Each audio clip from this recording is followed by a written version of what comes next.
to talk about. I mean, we're all very relieved. We thought we were headed for a trade war. No trade war. That's fantastic, right? There were going to be tariffs on Canada and Mexico. It kind of worked out. This is what I figured was happening. You know, a lot of people were panicking because they were like, oh, there's going to be these tariffs on Mexico and tariffs on Canada and all the imports and the exports. And I don't know. I'm no global business economist man, but it did seem like this is like business 101. Like this is what people do in negotiations. Now, it's not generally what we see the president do because, you know, when the president does stuff or threatens to do stuff, it not only affects the people he's negotiating with, but all the humans in America. So people tend to panic because they're like, the president just said he's going to do this thing. And it's like, yeah, but in the business world, a lot of times when negotiations begin, people start way up here and then they end up way down here because down here is where they wanted to be to begin with. You know, I mean, you've heard like radio people tell these stories about like trying to get away with stuff on the air, so they ask permission to do this ridiculous thing. They're just talking about it. If you watch the SNL documentary that's on Peacock, that's like the multiple episodes, they talk about dealing with the censors, right? And they got to go to the censor, and the censor's there to make sure they don't say like, you know, boner and bitch too many times in one episode. And they love doing it. So what they do is they go like, what about this sketch? And she's like, this is ridiculous. And they go, oh, okay, I guess we'll just do this one. And she's like, yeah, okay, that's a lot better. But the one that she said that's a lot better, that's the one they wanted to do originally. It's just in comparison. So I think, I mean, these are the like standard rules of negotiation. I read about them in my second favorite book, The Art of the Deal. That's your second favorite book? Yes. What's your first? Bible. Which, any particular That's testament? a little personal. I don't think we're going to get into that today. Old or new? I don't want to talk further about it. I'd say equal. Okay. I'd say I like them both equal, and that's about as much as I'm comfortable talking about as far as the Bible goes. But no further questions. First favorite book. So yeah, I mean, I mean, because you hear about this, right, and you go into a panic, and then hours later, You were scared? Terrified. I was terrified. I said all the goods are going to be expensive. Trump doesn't know what he's doing. He's digging us all into a hole. Justin Trudeau, the earlier stated governor of Canada. Oh, yeah, I know that guy. Right. He's been talked about on the news. Justin Trudeau comes out. He goes, no way, we're not doing this. And the president of Mexico, we're not doing this. And then, you know, 6 hours later, they go, as a matter of fact, a negotiation has taken place. And believe it or not, we've avoided a trade war. There will be no tariffs for the time being. However, both countries will be supplying, you know, tens of thousands of border patrol agents, and they're gonna have a war on fentanyl. Didn't he do the same deal 8 years ago? It's the same deal. It's the same. He wants the border patrol people. I mean, I saw the tweets where he was like, "Hey, good news, Yeah. no tariffs. Mexico sending people to the border." That's all he wanted to begin with. I was like, "Oh, that was yesterday," and then I looked at the date and I was like, "Oh no, Yeah. that was his first term." Yeah. It was. I mean, it was literally. It was never about the tariffs to begin with. I will never believe it was. It was simply that he was like, okay, and it worked. For some reason, this is one of these negotiation tactics that has been around for decades, and people. I never understand why people still have to play the game. It's like when you're going for your raise, when you're going to your boss, and you're like, I'm going to need a $60,000 raise. And your boss is like, look, the most we can do is like 15 grand. You're like, okay, good, done. Like, why couldn't we both just go in and go, here's the, well, the most we can do is 4,500. Okay, 4,500 and some 4,500. Where are you working? and some meat sticks downstairs. Oh, okay. I didn't know we were talking about Trump. Yeah. Okay. Deal. No, but you know what I'm saying. Yeah. You go like, this is 101. You don't start where you plan to end. No, but it would. Why not? Like, let's just start where we plan to end, and everybody stops playing these like games. And maybe it's because some of us are in the middle of certain contract negotiations. But it's like, what we can't just say what we mean. Like, we have to play the same game, the exact same game that's been played. He wrote that book, The Art of the Deal, in like When was it? When did that book come out? Did he write it? I don't know if he wrote it. That was in the 80s, right? I want to say it was the 80s. That's what I want to say. It was like the late 80s. 1987. He puts out The Art of the Deal. And we're still like, it's still the same rigmarole that everybody goes through, as if we don't all know. And these other like world leaders have to come out and go like, we're not doing tariffs, as if anybody involved thought that it was ever about the tariffs. I did. Well, I know you did. You were one of the panicking people. I was thrown for a loop yesterday. They got I was stocking up on pizza because I was told pizza's going to get more expensive. DiGiorno's are going to get impossibly expensive. You think eggs are expensive? Wait till you see the price of stuffed crust DiGiorno. It's a lot of cheese in there. I know, and I need that. I know you do. You got to stay alive. Yeah. Let's worry about avocados. Avocados from Mexico. Chuck Schumer said, the guacamole you like, guess what? Of course he did. Because Chuck Schumer wants to be like, this Trump guy, you believe he's going to do the tariffs? No, I don't believe he's going to do the tariffs. As a matter of fact, Chuck, I don't believe he's going to do the tariffs at all. I feel manipulated, and I feel like everybody, you and Trump and all of you, are attempting to manipulate all of us. Like, this all came as a shock to me yesterday. I know it did. And that's what I worry about. I say, my guy over here, my little Travis dog, my producer, I need him focused on the show. I need Travis to make my life easier, and he's not making my life easier because he's worried about tariffs. And he doesn't even understand how they work. I don't even know what they are. No, he just thinks eggs are going to be even more expensive. I said... Which I find to be impossible. Well, I said Biden can't kill the chickens again. We're already there. But everything else is going to get expensive if these tariffs go through. It's like, no. It was always just like, because everybody needs a win, right? Like, Mexico and Canada can't just be like, hey, I know you want all these border patrol agents, and I know you want us to, classify fentanyl as X, Y, and Z, and classify this group as terrorists. So we're just going to do that for you. No, everybody needs a win. Everybody needs a win. You need to go to the table and go, well, we won't do this, but we will do this. Oh, fine, you'll do that. And that way they can get out in front of the press and go, well, guess what? I stood up to that big, nasty Trump, and all I'm going to do is give him Border Patrol agents, and we're going to stop fentanyl. And also, you should have already been stopping fentanyl. I don't know why it's a negotiation to, like, be anti-fentanyl. That doesn't even feel political. But, fentanyl's killed the best of us, celebrities. It's terrible. I mean, didn't Michael K. Williams get slipped fentanyl, and that's why we lost Michael K. Is Williams? that what was in his I think so. His heroin? I think so. And that was the worst. You'd think at that point they were like, okay, we're done with this fentanyl. Well, that's why I like on Shark Tank when somebody's like, I'll do $400,000 for 20%. They're like, would you do 15? Nope. No, that's my deal. When the sharks do that? Yeah. Yeah. Like I told you, that is my offer. No. I like on Shark Tank when they fuck up bad and they go like, okay, that's a good. He's like, I'll give you exactly what you asked for. They're like, great. Can I just ask if any other sharks are involved? The most insulting and then they go like thing. this. Oh yeah, go ahead and ask the other sharks because I'm out. Wait.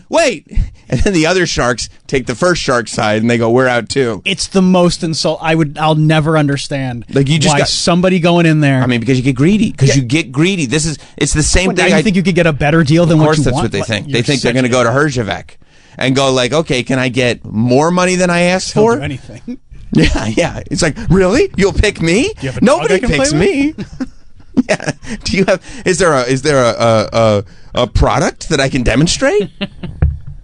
No, I mean, it's the same thing as this. Because people get greedy, they get in there, and also, like, they think they're supposed to. You think negotiations are supposed to go a certain way. Like when you just get the offer that you're asking for, you're like, wait a minute, it's not supposed to be this easy. Maybe I'll see what do you mean I've lost everything? Just take the deal. Derek in Ontario? Hey, guys. Ontario, sorry, I read that wrong. Ontario, yeah. So the money that Trudeau announced for the border, the $1.3 billion, right? That isn't new money. That's money that he made a deal with Biden about actually before Trump got into office. But now it gets to be Trump's deal. Now he gets to be like, see, right. See, look what I did. Well, and Trump's talking about these deals with Canada and how bad they are and who signed them. Well, he did when he renegotiated NAFTA in 2018. I forgot about NAFTA. His trade deals. Yeah. Well, and the fentanyl's coming from China. Like, I'm a paramedic here, and we've got lots of fentanyl here, but It's not coming from China, or it's not coming from Canada. It's coming from China. I did not know China was sending us all this fentanyl. Now, it does sound like, though, you have a little bit of a bone to pick. Are you kind of getting annoyed at all the talks of your prime minister being called a governor? No, he's done anyway. He's resigned as party leader, and there'll be an election here this spring. But it's more the, just the 51st state in general. Like, we're a sovereign nation. We want to be a sovereign nation. We like you guys, but right. We like Canada too. Right, like you like us, but you don't like us. Yeah, we love visiting. Right. They like us as a friend. Florida's great. I get that. No, Yeah. I get that. That's it. And look, thank you, Derek. I appreciate it. You got to understand too, Canadians. That's a tough pill for us to swallow. Like, we really don't want to be friends. I know you like us as a friend, but that's not really. We don't want to be friends. No, we want your maple syrup. You get the best syrup. Mike in Canada. Hey, how are you, Sam? Good. That other fellow, he's partially right, because I just learned recently, whatever you need to make fentanyl, they're coming into British Columbia, and then some cartels are making it and then sending it to you guys. I want to say, Mike, I love the fact that we have an army of Canadians that are calling up going, we're not doing the fentanyl. No, that's not us. Don't put that on us. No. But this is a question I had for you and for your stupid illustrious leader there. Yes. When I leave the country to go visit another country, or when you guys leave, like when you come to Canada, you don't go through American customs or security, do you? You just leave your country freely. So if you have things coming into your country, that's your fucking problem to stop them from coming in, not leaving your country. Mike, I hate to correct you. Yeah, but Sam, go ahead. Wait. Last time I checked, I'm with you, buddy. Last time I checked, Americans going into Canada was not technically visiting another country. Yeah, it is, though, because we had a referendum on Saturday night after the game, after a hockey game. We decided that we don't want to be the 51st state. That was smart to wait until the appropriate time. Well, it's hot tonight we have to wait for the game. No, I get that. I get that. Oh, thank you, Mike. All right, guys. Hey, have fun, eh? Hey, thank you. Look, we love Canada. You guys should be flattered, okay? We're not giving you tariffs. Lucky you. We need your Border Patrol agents. And you get to remain a country. And you get to be a country. I mean, this is very temporary, though. We're getting you guys. Canada remains a country at our pleasure. I think that's right. If anything, yeah, that's right, Mike. If anything, you guys should be calling and not, trying to distance yourself from fentanyl and not insulting people. You should be calling and saying, hey, guys, just want to say good morning. Also, thank you for allowing us to be a sovereign nation. They have the better Niagara Falls side. For now. Pretty soon. It would be cool if we could be like, oh, yeah, Niagara Falls. You talked about America's Niagara Falls. It's all American. We're getting both sides. Yeah, that's what we're getting both sides. And really, that Niagara Falls tourist attraction is just going to be one of those spots like we have in the States where you can stand in two states at once. Look, I'm in New York and Canada at the same time.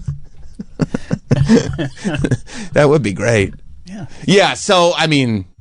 All right, another Look, win. I also another win. Yeah. I also don't know when they were like when they announced that because I think the Mexico announcement was first. Yeah, I read it first anyway. That they were like, we're going to have all these Border Patrol agents and fentanyl and everything. I was like, clearly this is what it was all about to begin with.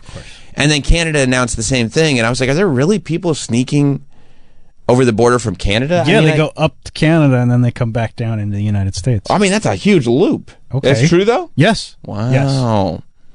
Yeah. Wow. So that's what. Well, yeah, because it's like not far Canadians. less. It's not Canadians slipping over. No. Oh, okay. No. Okay. All right. Now that makes sense. Okay, so people sneak into Canada and then sneak in. No, they're not all trying to go to like Red Wings games. Okay, I thought the Canadians were sneaking over the border right under my nose, and I had no idea. I mean, I've seen a lot of flannel lately, but I didn't know. Okay, that makes a lot more sense now because I was worried. I said there was a problem I wasn't even aware of. But it did really kind of feel like Canada was like, yes, we'll do that too. Yeah, we'll do. Can we take the same deal? Yeah. Trump was like, yeah. Sure, whatever. I just added you on because. Right. But I do think there is a severe lack of responsibility when it comes to making these deals that it's like, even though I know what's going on as like if I'm the president, right? I know what's going on and you other world leader know what's going on.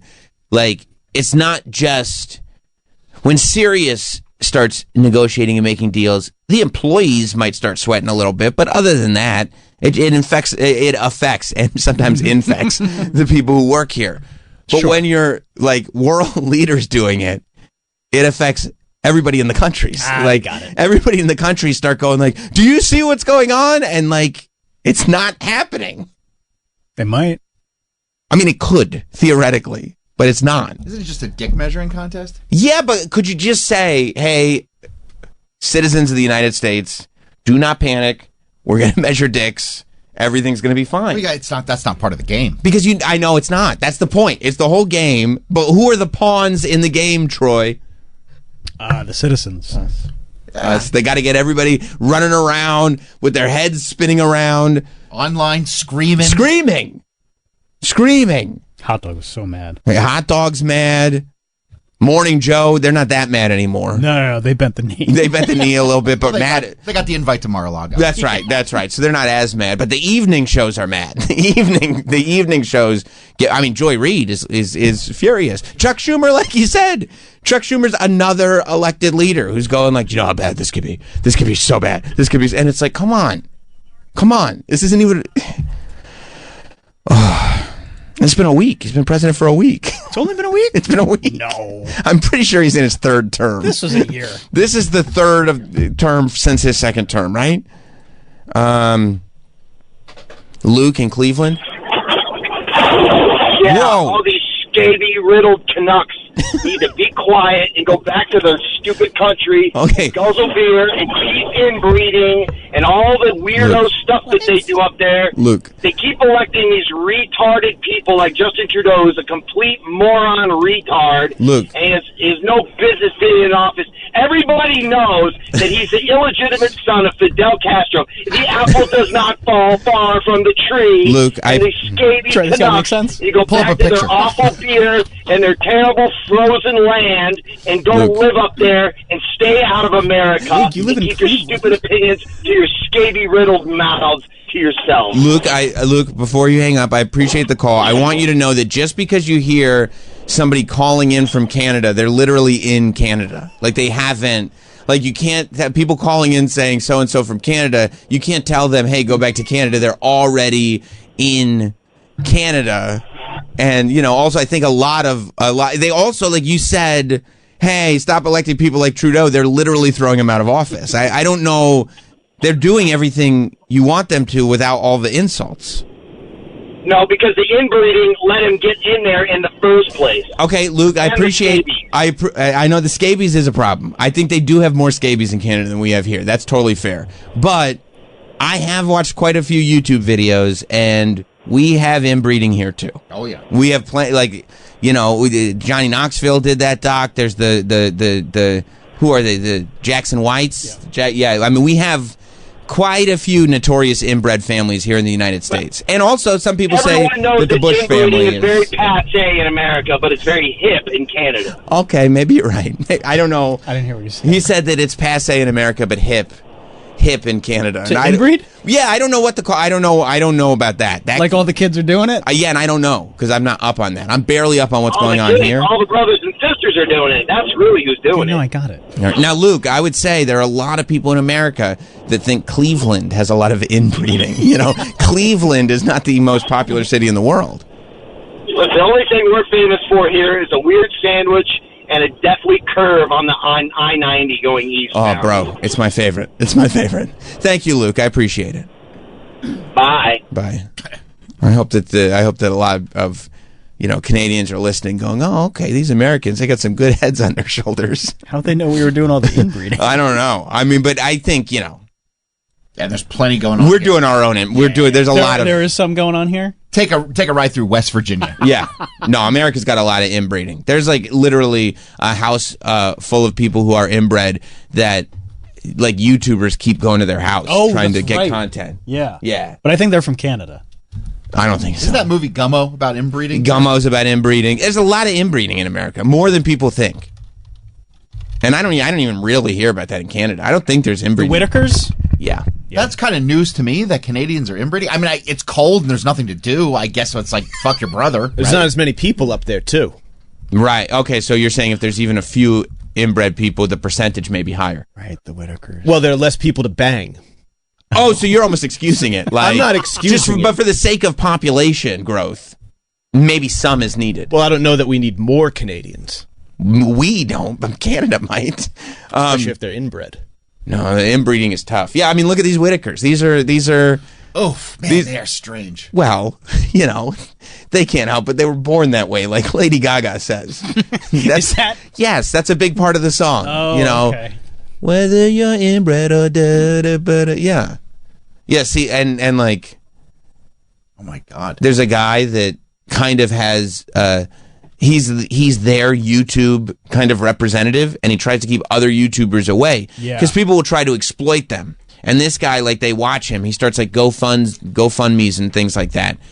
And the internet watches him to make sure that the Whitakers are getting the money that they're owed. Like people kind of watch out for these. 100%, because, their content like this is monetized and exploited, and they're literally just trying to live their lives.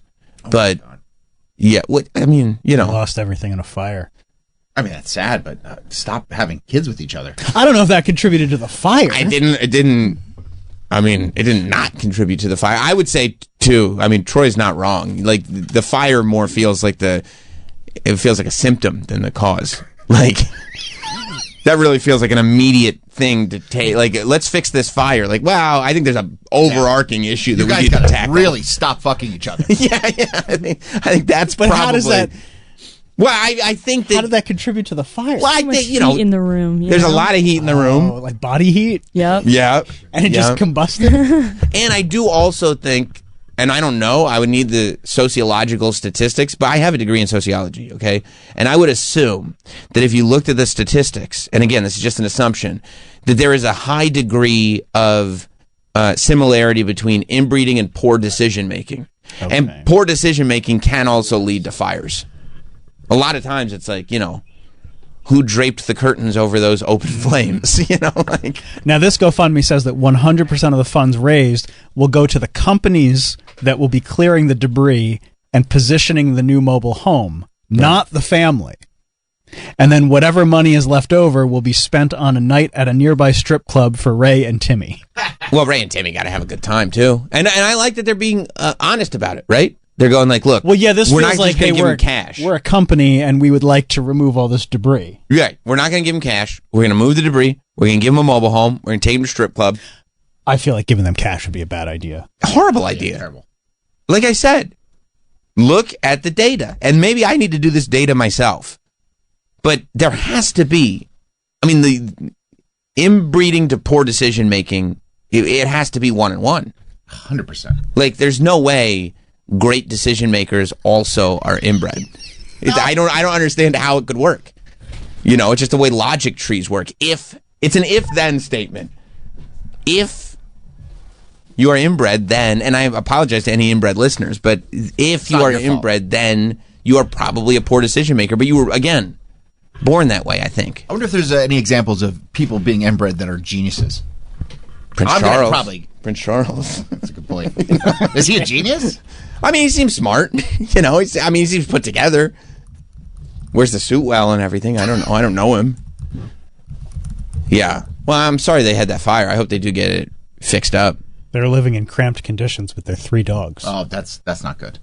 I don't know if they should have pets. Why they not? Have, well, why not? They're probably fucking the pets. No, Troy, that's they're doing no. That's a way overgeneralization. If they're fucking their siblings, they're fucking the pets. Inbreeding and bestiality are two completely different things. At this point, what do you care? No. If you're inbred, it doesn't mean you'll just fuck anything. That's not a fair statement. Honestly, that's prejudicial. Yeah. And you shouldn't say stuff like that. Maybe we should get someone from Canada on the line to let us know. Well, okay, again, these are American people. You're taking the jump from human to animal. Yeah, and you're just like, well, of course they do that. Well, you're saying like these people have morals, like they'll fuck their brothers and sisters. But morally, they understand it's wrong to fuck an animal. Troy, it's not morals. And so then they're out there murdering people too. Wait. Okay, go ahead. I'm sorry. Because Troy said something very odd to me. Okay. I'm going to tell you right now. I've never had sex with a pet, and I've never said that. These are declarative statements that you can't take back, but I'll just say it. I've never had sex with a pet, but you know why? Thank you. Thank you. Can I say? But it's not simply morality. It's that also I'm not attracted to them. I'm gonna also. You know what I mean? It's not You think morality is what's keeping. Sam. That's what I'm saying. The fact that he goes, the morality is a problem. Like, I've never been attracted to a pet. I've never thought to myself, that's a good look. like, I would do that, except it's the wrong thing to do. Socially unacceptable. I go like this. Not my thing. I'm not attracted to that pet. I'm also going to guess. I don't want to jump to conclusions, but you can correct me if I'm wrong. I'm going to assume you've never had sex with your siblings. I'm not attracted to my siblings either. That's not my thing. And also, you grew up in Westchester. I grew up in Pennsylvania. So I see what people do when they're bored and alone. You're saying you're closer to the situation than I am. I know people that have no problem when a dog has a little red rocket, grabbing it and holding onto it and thinking it's funny. Okay, well, you should probably have those people arrested. You should probably. I know snitches get stitches, but you should probably. And that person that I'm talking about is in this room setting up cameras. Also from Pennsylvania. Claims that sheep vagina feels like the real thing. Okay, well, again, this is somebody who seems like they're attracted to pets. Okay, but are they inbred? I'm telling you. But are they inbred? That person I'm talking about, I don't believe so. No. Okay, so the correlation is not there. When you live in these like bumblefuck areas, I don't think if I moved to Reading, I'd be attracted to pets. I don't think I would. It's not. Again, it's also like I've been bored. Maybe not as bored as I'd be if I was in Reading, but like Plus, Troy's talking about pre-internet, and we do have the internet. I think the internet may just amplify it. Only if you're already predisposed. I think you have to be at least somewhat. And by the way, Reading is different than Shamokin. They don't do that in Shamokin. I mean, look at Edna. No offense to Edna. Don't say that about Edna Faust. Sorry, I apologize. But I mean, Mike, jump out. Don't say that about Edna Faust. There's no evidence of that whatsoever. But if you had to take a guess. No. I didn't know we were slandering. I'm not slandering. Yes, you are. Edna. Yes, you don't. No, you don't. And you'll never live this down. I love Edna. No, you don't. I love Shamokin. No, you don't. Obviously, you don't. They love cold coffee. Yeah. I'm telling you what And they happens. hate Turkey Hill. And they don't like the donuts there. I didn't know we were going to be that disrespectful this morning. I hope Troy donates his brain to science after he dies. Yeah. Because, and it's not even for, like, concussion research. It's not a Junior Seau situation? No, it's just like, what the fuck is going on up there? Like, the conclusions that he jumps to are insane. He's like, well, yeah, they're inbreeding, so obviously they want to have sex with their pets. Like, what? Haven't you ever been bored? And then he's like, you've never been to Pennsylvania. What? I don't know, man. It's weird. So weird. Okay. Pennsylvania checking in again, and people don't know. Same way I talked about Canada. Canada checks in. Now Troy is making insane judgments on Pennsylvania. Yeah. I don't know. It sounds like Troy is trying to like excuse some thoughts that he can't exactly define. You know what I mean? When you get these thoughts creepy and you can't exactly. It's morally acceptable. He goes like this. Well, good thing I'm a moral person. Also, I'm from Pennsylvania. What do you expect? Yeah, what do you want from me? You guys are missing completely what I'm saying. I don't think I got it right on target. Look, I gotta go to TJ. TJ in Pennsylvania. What's up? What part of Pennsylvania is he from? Because I've never had that situation growing up an inbred situation. I don't know where he's from. Where are you in Pennsylvania? He's from inbred Pennsylvania. TJ. TJ, where are you from Pennsylvania? I'm from Chester County. Okay.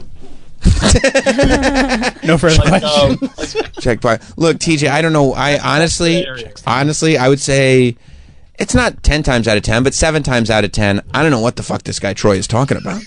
He just says these things, and I don't know. It's almost like there's a conversation going on in the room, and he's never off the conversation. But it's almost like there's an imaginary third person also in the conversation. And Troy is bouncing off of that imaginary third person's input.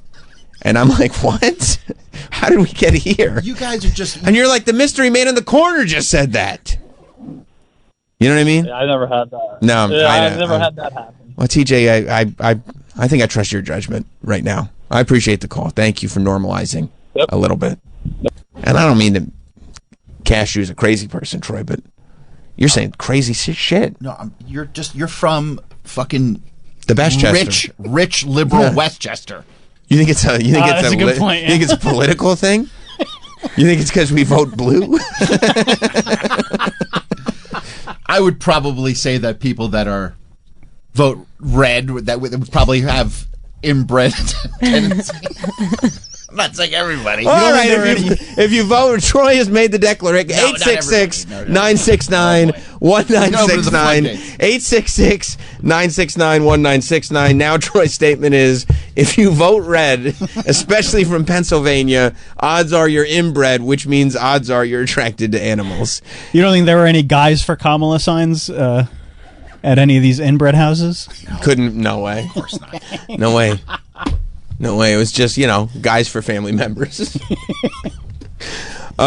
Which one's going to protect my rights? Right. John in Philly? Hey. I actually came on here to give you a hard time about being a jerk to Troy. Okay. And the last comment, I'm Team Sam now. I'm sorry. I'm telling you guys, you think I'm not. I came here to tell you, Trump's in office now. Right. You and Travis had your time. Now it's Montone and Troy they're okay to push you in lockers now. It's okay for them to do that to you now. Okay, John. Are you listening? You're listening to the show this morning, right? Oh no, I've switched my position. Hearing the red station, I'm like, we got to get these lunatics off the air. What have we done? We went too far. Yeah, we freed Britney. Yeah, and I'm from Philadelphia too. With every single one of his references I get, Perkins, I'm like, yeah, it's where you go. Doing dumb shit when you're bored? Yeah. Fucking your sister? No. What? Believe me, Philly has their own problems. And your pets? Huh? I love the Troy, and this is classic, cult leader, weirdo behavior, that they lure you in with all this relatable stuff. Am I right? Yeah, he's right. Why is Sam giving him such a hard time? He is right. This is how we grow up. We do donuts on our neighbor's lawn. We do. Yeah, I hate it when people fart on airplanes. We're inbred? What? He had me right up until the end. Yeah. Until literally you picked up the call and I'm listening to it on hold. I go, oh no! I gotta change my stance on this. But I do love Troy and I do love Montone. I love the new show. You guys are doing great. Thank you, John. And Montone, you should bully these guys just a little bit more because I'm pro bullying culture. So, okay. Montone, do your best. I am too, but it becomes an HR issue, right? And I have to be very careful. Rent to pay. Yeah. No, there is a fine line. There is a fine. We're all having fun, and if everybody else is like, no, we're not. No, we're not. All right, let's go to Doug in Virginia. What's up, Doug? All right, Sam, I need you to bear with me for a second here, okay? All right. I live in one of those beautiful states. I got to use a VPN to see adult porn sites. Oh, that's terrible. Okay? So I have to jump different. I try not to go through the same point twice, right? Right. But every time I get on some of those sites in both Canada and the U.S., the number one porn is incest. And why is that? Wait, right there. Because you say incest, but when you say incest, are you talking about incest or are you talking about step mom, step sister? Because that is not incest. Well, it's not. Back me up. That's not incest. Thank you. But several years ago, they made them change all that, and they started going step. So it wasn't illegal, but it's still a step. No. Well, we know. You're saying the vibes. Yeah. We know. The vibes are what the vibes are. I see. Okay. Now, Sam, if you don't believe me and you want to research this yourself, I nominate Troy to do all the research. Not watching porn. To see if he gets one of those angry boners. He won't do it. Nope. Because he's too worried about the boner. I gave up boner. Thank you, Doug. You're right. I'm just saying, you might be onto something then. All right, yeah, whoever's willing to do all that research, but that's a bridge you won't cross. Watching porn? Mm-hmm. I'm done. I haven't watched porn in a year and a half. Good for you, dude. Good for you, and look how much healthier you are for it. I feel great. You sound great. Just trying to help give you another perspective. I know, and my point is I appreciate it. That's what I'm trying to say. Because I don't feel like you appreciate it. I feel like oh yes, I do. Okay. Yes, I do. These other guys are giving you a hard time. I'm telling you what's going on in West Virginia. Right. When people look like that, I know what's happening. I thought you were talking about Pennsylvania. He was talking about Pennsylvania. He was slowly drifting into talking about himself. It was getting very, very weird. Never touched a dog's wiener. Never. What? Nobody asked. Nobody thought you did, dude. No, but that's one of those. That's one of those denials that feels like a confession. Hey, that was specific. I mentioned touching a dog's wiener. I had a friend that would grab my dog's wiener. The further you go, the worse it gets. The more you talk about it. It's one of those things. Like nobody else thought to even say that's not something I do because nobody was thinking they did. You know what I mean? Someone's going to subpoena this audio. Yeah, they are. Yeah, they are. And I'll give it right to them. Oh yeah, here you go. Make the country safer. I don't know what he was talking about. Yeah, I'll tell you what. Going forward, one of us is going to have a hell of a time adopting a pet. I'm not saying who it is, by the way. I'm not. So, no reason to even go down that road. Yesterday we were getting into this Luka Doncic trade, That's so good. Thank you. It's a tough name. It's Russian or something. Slavic? He's from Slovenia. Right, Slavic. Because it's like they do a CH sound with just a C. Mm-hmm. And so you never, but they also do a C sound. So you could go, I've heard people go Doncic, which is definitely wrong. No, that's not right. I've heard people say John. Yesterday I decided to go with Doncic. Luka Doncic. Yeah, but I think people mumble the end on purpose. There's a lot of basketball names that are mumbled. Yeah. At the very end, and nobody, because everybody knows. Mm-hmm. It's tough to say. But, this poor kid, he gets traded. Look, he's going to do fine. He's probably got a chip on his shoulder now. He's probably going to crush LeBron. I was looking yesterday after we talked about it. People were going back in time and seeing all the times that LeBron has complimented him and said, that's my favorite player right now. I think he and LeBron are going to do great on the Lakers. The Dallas fans, as we said yesterday, are the ones that are truly victimized by this. But I say poor kid because it's an insane trade. Nobody had any idea it was coming. And apparently it was because he ballooned up to 260. And all he's trying to do, it's like when you're the king of Dallas, what did kings used to do? How did you define yourself as regality?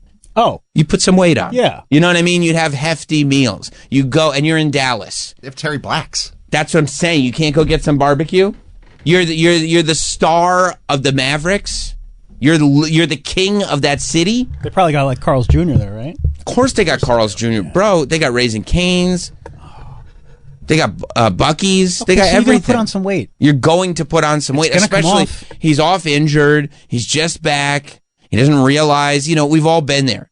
You don't wear the jersey for a while, and all of a sudden you're like, what, did they shrink in the wash? And they're like, no, it's brand new, buddy. Plus, it's the new year. He's probably got his resolutions. And he's sticking to the resolutions. Yeah. He's a fine-tuned athlete.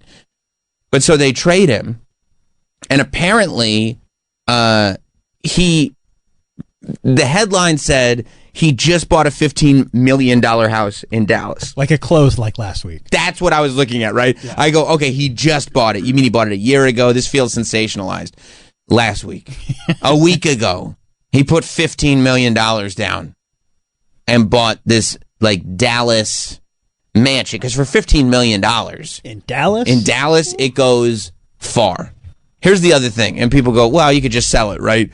It's hard to sell a $15 million house because you got to find somebody who's number one, looking for a house, who's number two, got $15 million. And it's hard to find that where that road connects.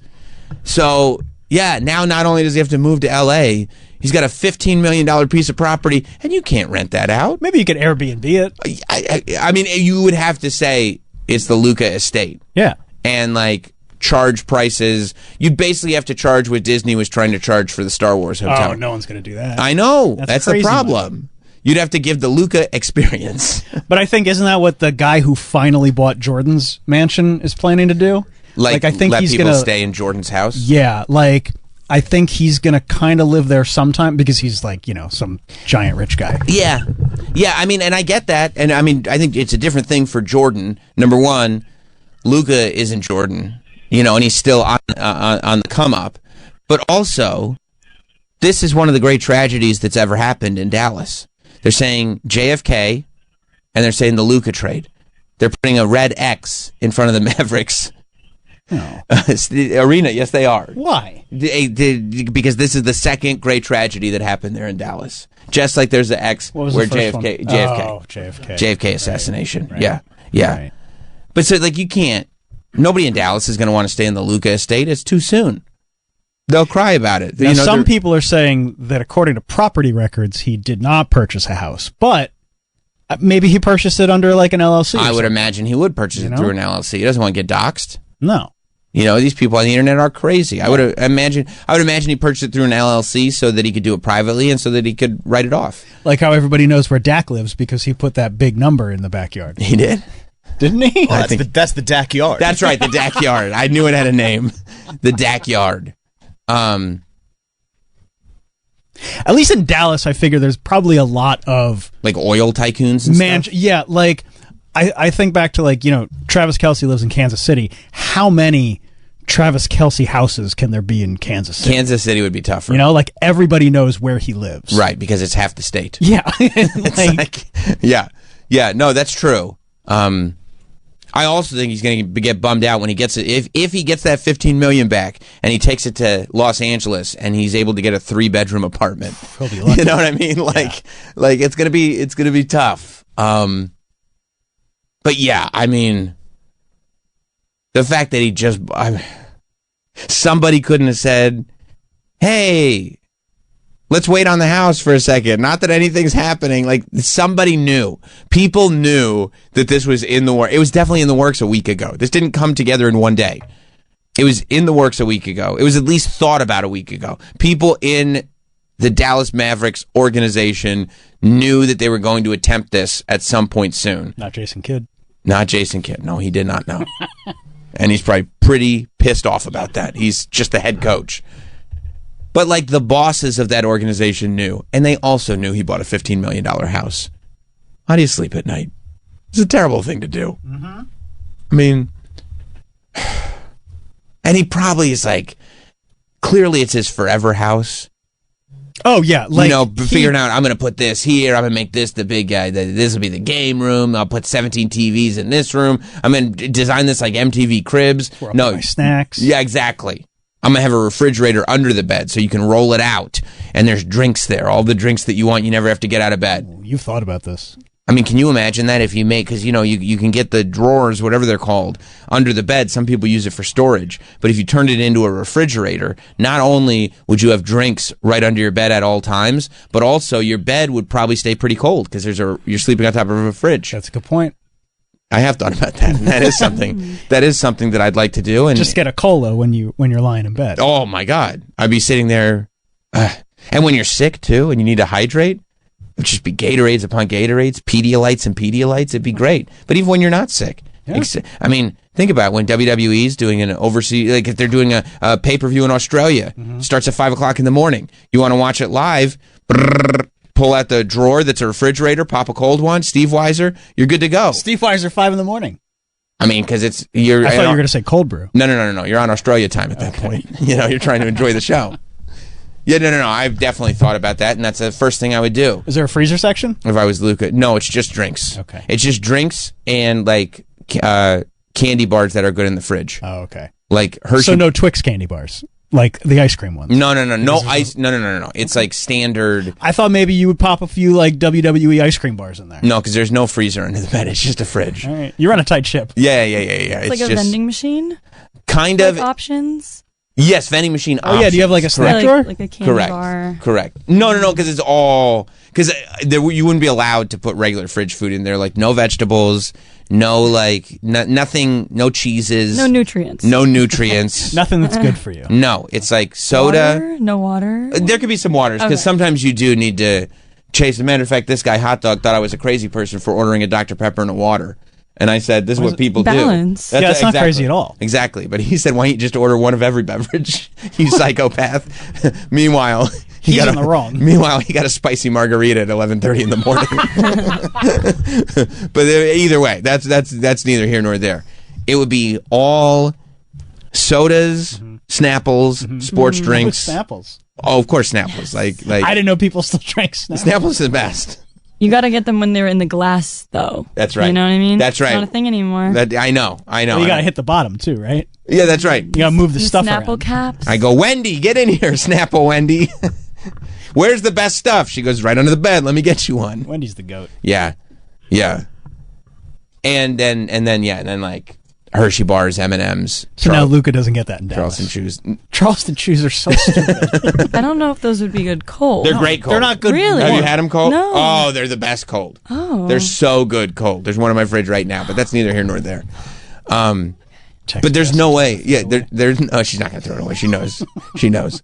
She would never. She'd be out of the house with the Charleston Chew.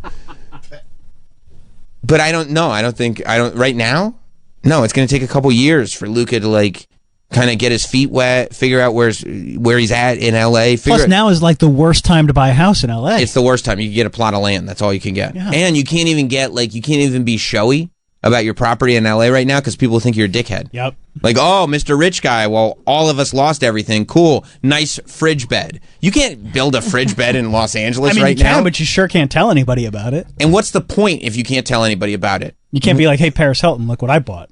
She'd be like, that's great. I don't have a home. Right. Whereas in any other time, she'd be like, oh, can I come over? I'd be like, sure, Paris. Like, that's hot. I got a turntable. Like, let's DJ a little. Let me get some Can she drinks from DJ? under the bed. Of course. She's a great DJ. She does the DJing. I saw her in... Yeah, she just did, right? Yeah. She's actually doing it. Yes! Of course she is.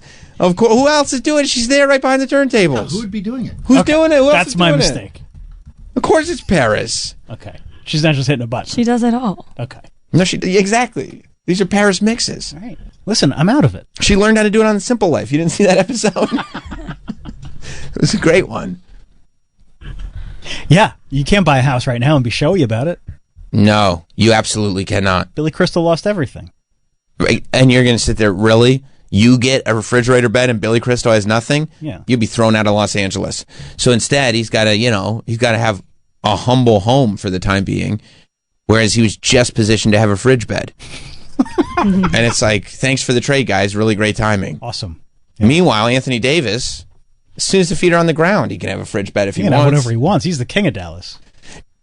Do they like him? Because isn't he sort of they got a great the player. Replacement? Yeah, but no, they'll like him. Oh yeah. Okay. Yeah. Okay. So because they're not mad at him. Maybe he'll move right into the house. Hey, are there any beautiful, brand new $15 million mansions for awesome dudes? Actually, we have one that's on the market right now. He's like, good, I'll pay 12. Luke is going to be like, fuck. No, this is not a situation where like fans are going to hate either player. Like because they I know Los Angeles is not going to hate Luka. No, but what I mean is like when Luka comes back, like to play in Dallas for the Lakers, he's not going to get booed. It was not his decision to leave. You know? Whereas like when LeBron left to go to Miami, LeBron James, everybody hated him in Cleveland. Because you left. Right. And he did a press conference about it. The decision. Maybe the worst thing anybody could ever do. I mean, it's crazy, the strategy behind that. He's like, no, I'd like to do it in Cleveland so I can tell them I'm out. And I'll do it live on ESPN. Yeah, no, this is a good idea. Trust me when I tell you. They burned his jersey. Yeah. They welcomed him back. Sure. He's brought the him a championship. Yeah. Yeah. So, but no, Dallas will like Anthony Davis because, he wasn't involved in this. And he's a good player. And he's a great player. He's having a great season, and he's got great seasons ahead of him. Yeah, it's clearly the ownership. They're not even mad at poor Jason Kidd. Although I saw this. There are some people not buying. Some people that think Jason Kidd knew all along. I would hope he knew. He doesn't seem like he knew. He looked very sullen at the press conference. It doesn't seem like he knew, but maybe he's acting. But like if you're the head coach, like Bill Burr and Billy Corgan. I mean, I was thinking of that, but yeah, sure. Working, and then I watch these like YouTube, I love my podcast beef YouTube channels, I know. and they're all making videos about like, oh, Howie Mandel trolls Bill Burr. I go, this ruins your whole credibility with me. I don't think I'll ever watch these again. You have no idea. You analyze jokes. You have no idea how to spot a work that's right in front of you. You still think it's work? I mean, more than ever. All right. You know what else happened? What? Billy Corgan launched a podcast on Howie Mandel's network. That's weird. Tell me it's not a work. That was probably in talks for I've been conditioned and trained to sniff out a work all my life. It's all I do well. Hang on, buddy. Let's hear what this guy says about Jason Kidd. Okay. Is this Michelle Beadle saying it or the dude? No, this is the dude. Okay. Franchises, they do their due diligence on personality traits, on medical, on friends you hang out with, and there had been some murmurs about what he was. Could you hit pause for a second? We're trusting a man who thinks the word murmurs is hermers. It could be hermers. Rumors? I think he said rumors and murmurs. And it came out hermers? Yes. That's absolutely what happened. Maybe he's a feminist. Maybe he's a feminist, and it's like been too long. Like he says herstory. Right. He said, you know what I mean? And he says hermers because it's enough. You know what? And he is right. The patriarchy has been crazy. But it wasn't always hemmers. No, but I do think murmurs have been a part of the patriarchy for too long.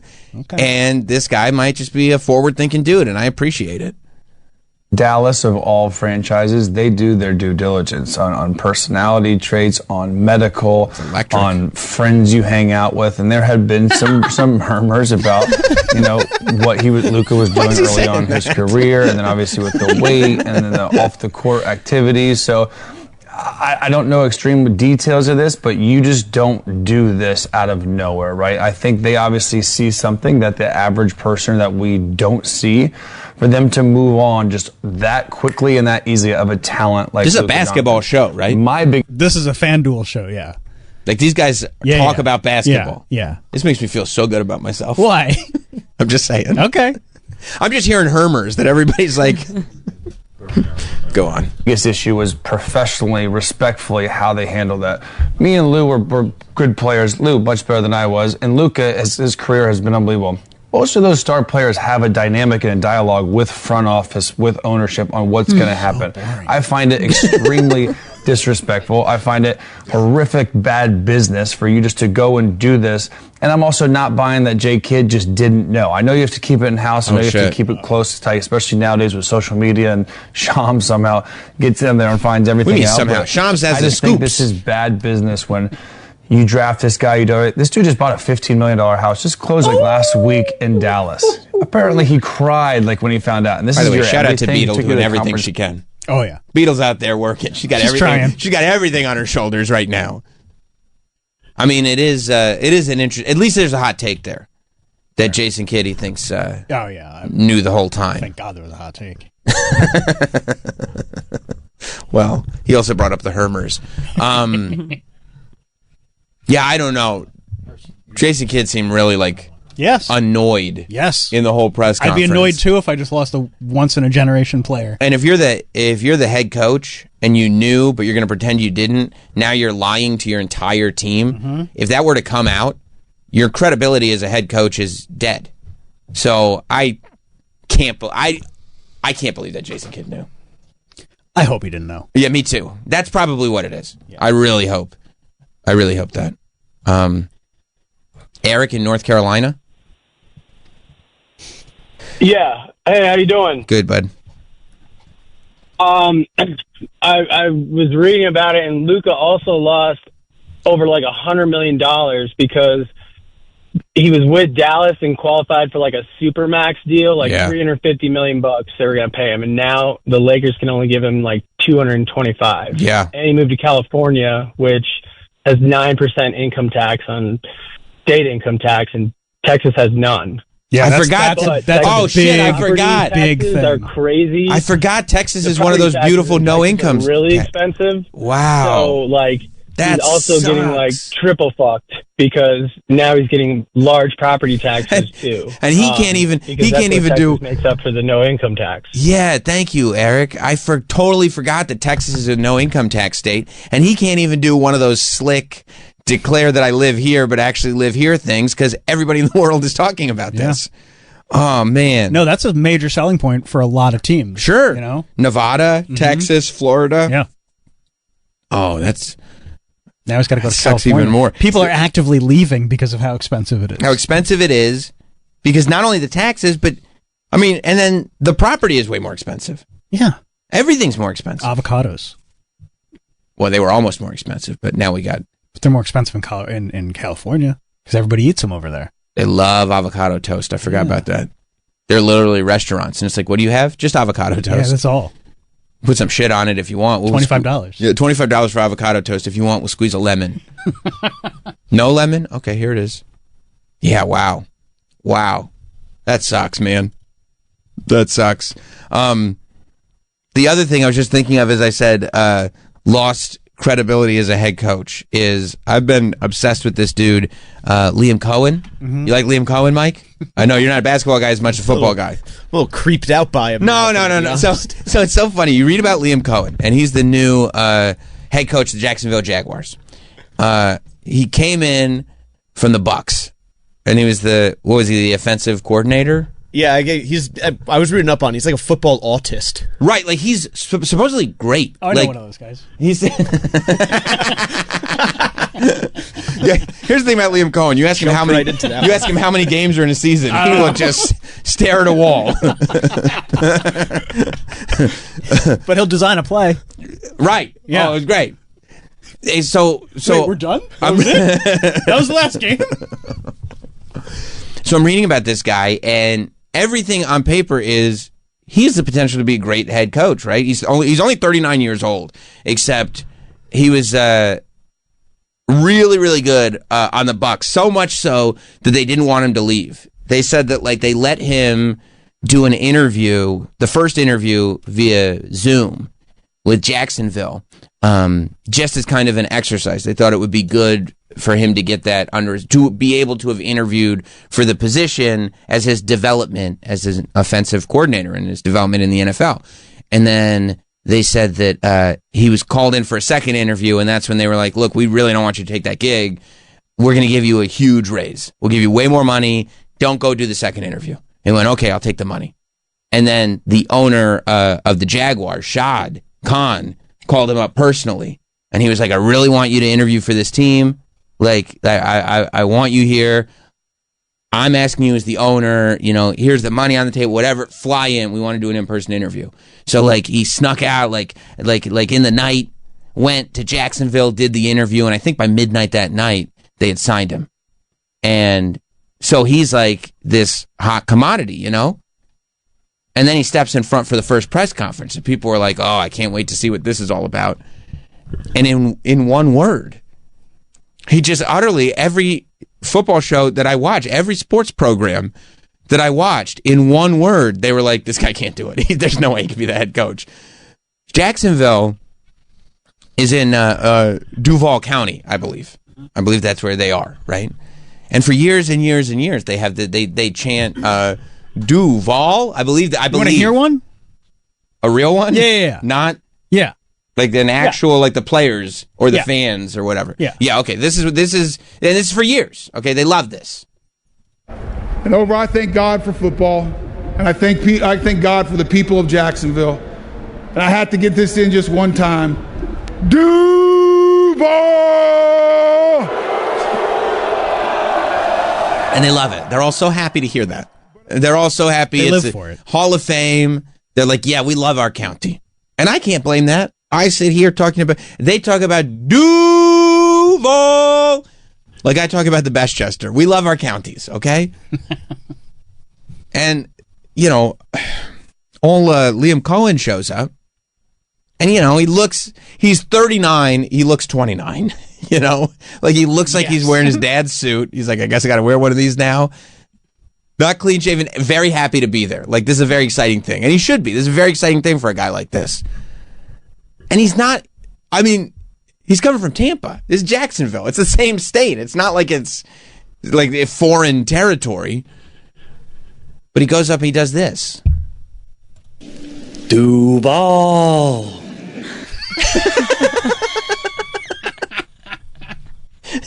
And in that moment, the whole organization goes, we can't do this. We can never do this. Oh, fuck. This is the head coach. The players have to listen to this guy. They'll never listen to him. Duval. And there's just something about it. It's just a vibe, because when you're watching him, he's got this like cool wiggle about it when he does it, But that's not how you say it. Hey, buddy. Like, I'll never respect you as a leader. What's going on? What's this now? He did it again. He's trying to own it. Yeah. Okay, so he sees that it's become a meme. Okay, let's see if he can own it. Duval.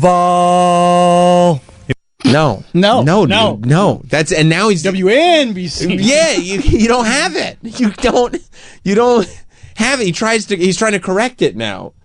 Like if anything, no, that's not it either. No. That's not it because the other guy who was going into the Hall of Fame did it so perfect that everybody there smiled and said it with him. That we love hearing that sound. They said we love that, and then poor Liam starts saying it, and everybody's like, "Oh, we don't like this at all. We don't like that sound at all. You're gonna kill it. Oh no, you're gonna kill our favorite thing." Yeah, let's not even mention what county we're in anymore. Let's just say Jacksonville. Yeah, we're the Jacksonville Jaguars. That's it. We don't have any traditions. That's it. Duval.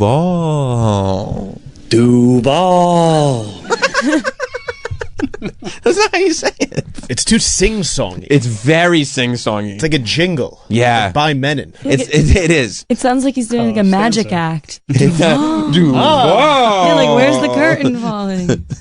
I'm the great Duval. Every time you see something, I want you to say, Duval. And he sashayed around. He did sashay. That's exactly what he did. I just called it a shay. No. Yeah, he did. He hit him with the shay. Shade around. Yeah, I mean, it's when you do something very effeminately. It's this poor guy. I think the only way to own it would be that he would have to, going forward, say it exactly like that. He has to say it wrong every time and hope that he becomes a thing. Mm-hmm. The fact that when he went back and he was like, no, I'm just going to keep saying it and lean in, he again tried to do it right.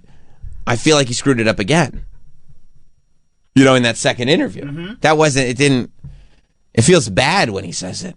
It feels like cultural appropriation. It does. Doesn't it? And I don't know, I guess to just the culture of Jacksonville. It feels like somebody from the outside is coming in and stealing something fun and ruining it for everybody. His wife said they're going to work on the chant. Poor wife. She knows it went poorly. Oh, come here, sweetie. Yeah. Come here, honey. No, it's okay. We'll work on it. Told you not to say it. I'm going to say this. I'm going to tell him I've been watching. I'm going to say, Duval. Let's see it again. Duval. I can't even imitate it right.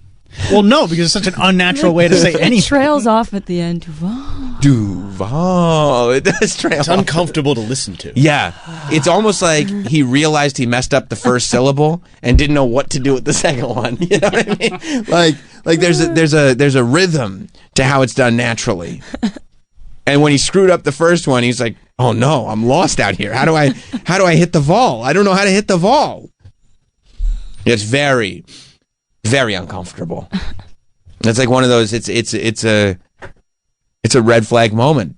Mike, do you think he'll have to address it with the team? What do you bring him in, make him take a knee, and you do a bunch of them in front of him? I don't know. I don't know, because I've seen those Hard Knocks, and they do have shenanigans sometimes. That when they get somebody's got to sing. Rookie skit night. Yeah, they'll probably rookie do skit a lot night. of this. Yeah, he's the rookie, maybe, but you got to be careful, right? Because it would be good to maybe have the team teach you how to do it right, but you can't give them too much because then they'll never respect your leadership. You know what I'm saying? I feel like there's nothing you can do that doesn't dig you deeper into the hole. Especially him. I think you just got to say, you know what, the Super Bowl is this week. The league year doesn't kick off for a little while. Get away from it. Pretend it didn't happen. Look. And then just because once July starts coming around and training camp and everything, there are bigger things on people's minds. This is a kind of a lull in the football calendar because it's the bye week. I'm gonna make you the Super Bowl. I'm gonna make you a promise right now, Michael. I'll be going into my third season as an NFL fan. Season 1 for me was all about Aaron Rodgers busting his. It got me. It made me a football fan. Busting his Achilles game 1. I was like, I can't believe these things happen. This is the greatest sport alive. Honestly, the season the Commanders had probably is what kept me most interested this season. I believe season 3, tracking the progress of young Liam Cohen, and I will constantly be thinking about and bringing up when he said Duval. Maybe instead of you becoming a fan of a team, we should just have a team for you every year. I think that's fair. I think that like Hard Knocks. Yeah. Yeah. I'm the Hard Knocks version of NFL fans. So this year we can follow the Jags. Should I be a Jaguars fan this year? Oh, actually, they have. I know who runs that team. Maybe I shouldn't be a Jaguars fan. Yeah, no, that's not a good idea. Yeah, that might be a conflict of interest. Yeah. Maybe I'll just watch from the sidelines. Okay, this is great. Amanda in Duval. You did it really good there. You are saying it wrong, Sam. It's Duval. Okay, that sounds so natural. It sounded cool when you said it, I Amanda. know. But hang on, before I take your word for it, can I listen to your head coach say it? Because it's your head coach. Duval. That is not our head coach. Duval. I want to tell you, as a single woman here, as a single woman, I have had dudes, they will not date you. They will test you on your Duval before they will even go out with you. That is not a joke. That has happened to me. Let me hear it. They will not even bang it out until they've heard whether or not you can Duval correctly. So the fact that his wife is going to work on it with him is quite anomalous in this town. This is not going to go well. It doesn't bode well for this football team, and we have enough problems. I'm just saying. Do you have you lost faith in the head coach? Well, already, absolutely. Yeah, that is not going to go well. No, what is it? No, I don't know what to say about his wife. I kind of have hope for her. Right. For him, I don't know. His wife. Thank you, Amanda. I appreciate it, and good luck. Yes. Good luck. I mean, you guys are. Thank you. I don't know, between Dallas and Jacksonville. Basketball and football. I mean, these cities are getting destroyed and dismantled. That Duval sounds like he brings cupcakes to parties. Yeah. Like, hey guys, I brought cupcakes. Duval. We have cake. Nobody asked you to bring cupcakes. Also, like, this is like a cool party. No adult brings cupcakes. That's right. It's not a birthday. He brings cupcakes to a non-birthday party. What are you doing, dude? Yeah. He brought cupcakes to Danielle's Grammy watch party, and you were like, it wasn't even like that. We were just hanging. Yeah, we were just. You guys said it's a party, right? What's a party without cake? What? Let me hear it one time. Duval. I like how single men in Jacksonville have standards.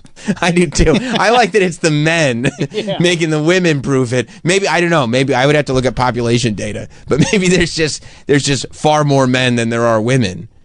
And so the women are really working for it, like in Fried Green Tomatoes, you know. And they got to know how to say Duval. Yeah. I hope it changes. I hope they all go with, they follow Liam Cohen's lead and go, it would be nice if, like, we're going to do it like this. Yeah, now. If the community rallied around their new head coach and they're like, okay, that's the way we're going to do it now. Can you imagine a stadium full of people going, Duval? Wouldn't scare me if I was facing them. They would lose every game. They sashay in the arena. Yeah, they do. I mean, Trevor Lawrence, their quarterback, he's already got like a beautiful mane of hair. Like, yeah, it's too much. It's too pretty, is what it becomes. Yeah, it just becomes a little too pretty. Well, good luck, guys. Really, good luck to all of you out there. We're gonna take a break. Okay, we're gonna take a break. We got a lot to do today. He brought the light panel. I love that. Dude. Steven Singer's coming in today. Jason Allen's coming in today. It's going to be a busy, busy show. Stay right there. We'll be right back. We'll be right back with Sam Roberts Show. We're back with Sam Roberts Show. I'm excited. I'm so excited for it. And all you need, I don't know, I guess it's called Final Destination. I love that Final Destination series. You know, Final Destination is the movie series where something goes, there's some big disaster, and then somebody sees it happening before it happens.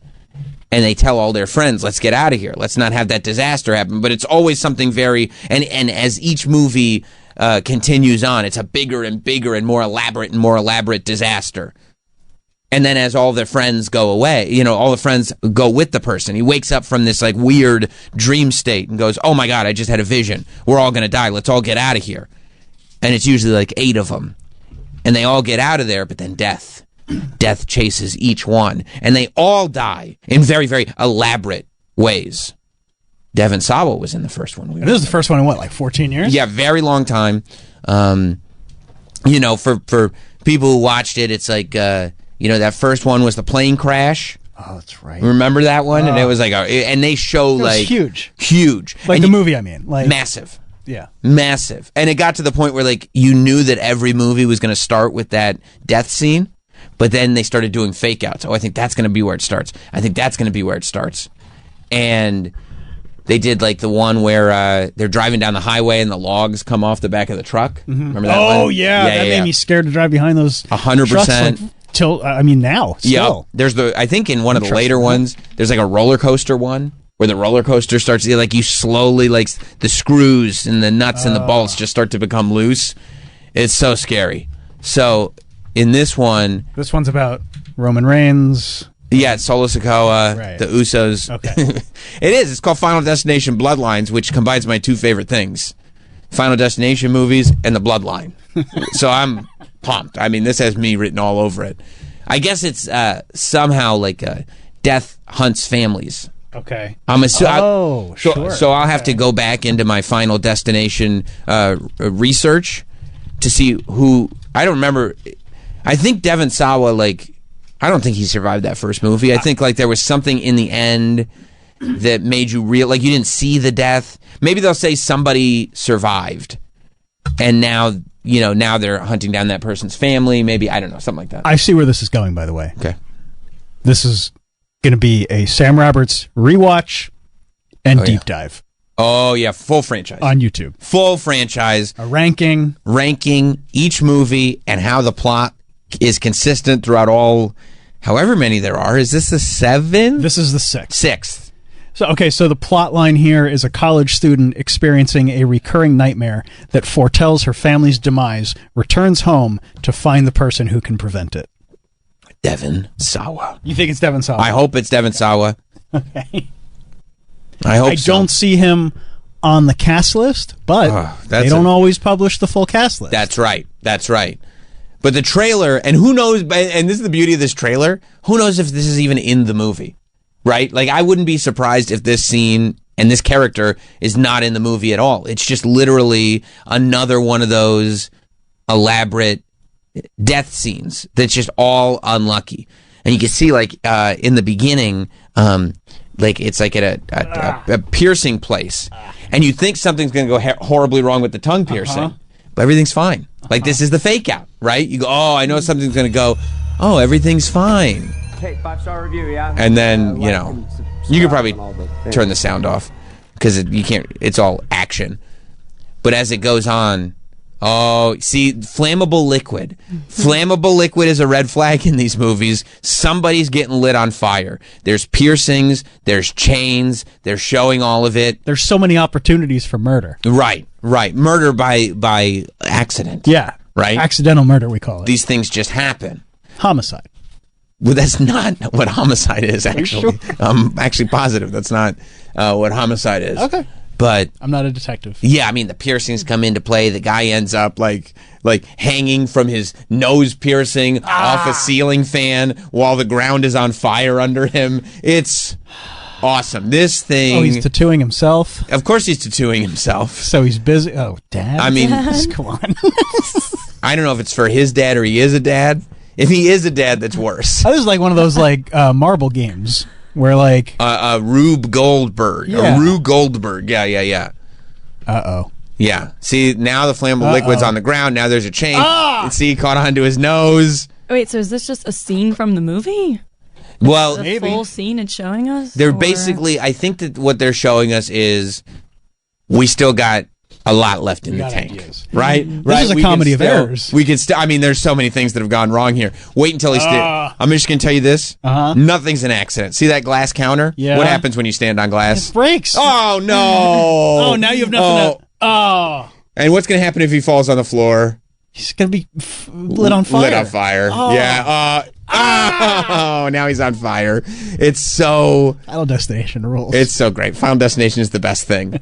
How many things... of all the things they go, you're going, that's going to go wrong. No, that's going to go fine. That's going to go fine. But that's going to go wrong, and that's going to go wrong. And now we've ripped his nose off his face, and he's on fire. There's nothing worse than a ripped piercing. It's one of the worst things, Airheads. I know. Sometimes a police officer does it to you because he has to improvise. Yeah. Death runs in the family. That's a good tagline. Yeah, it's great. It's a great tagline. Steve in New Jersey. Hey, Sam, what's going on? What's up, Steve? In the second movie, they actually do show you Devin's. He actually dies. He got hit by like a brick. So I mean, there's a way that they could possibly retcon that, but yeah, he died in the second movie. Okay, all right. Well, look, there's enough characters throughout the movies, and Tony Todd, who I believe is no longer with us, the actor who played the Candyman. No. Yeah, he passed. He passed away, but he was the one who was always like that would tip everybody off. Tony Todd in these movies was the guy who they'd somehow meet, and he'd basically be the Candyman, and he would tell them, "Hey, this is what's happening."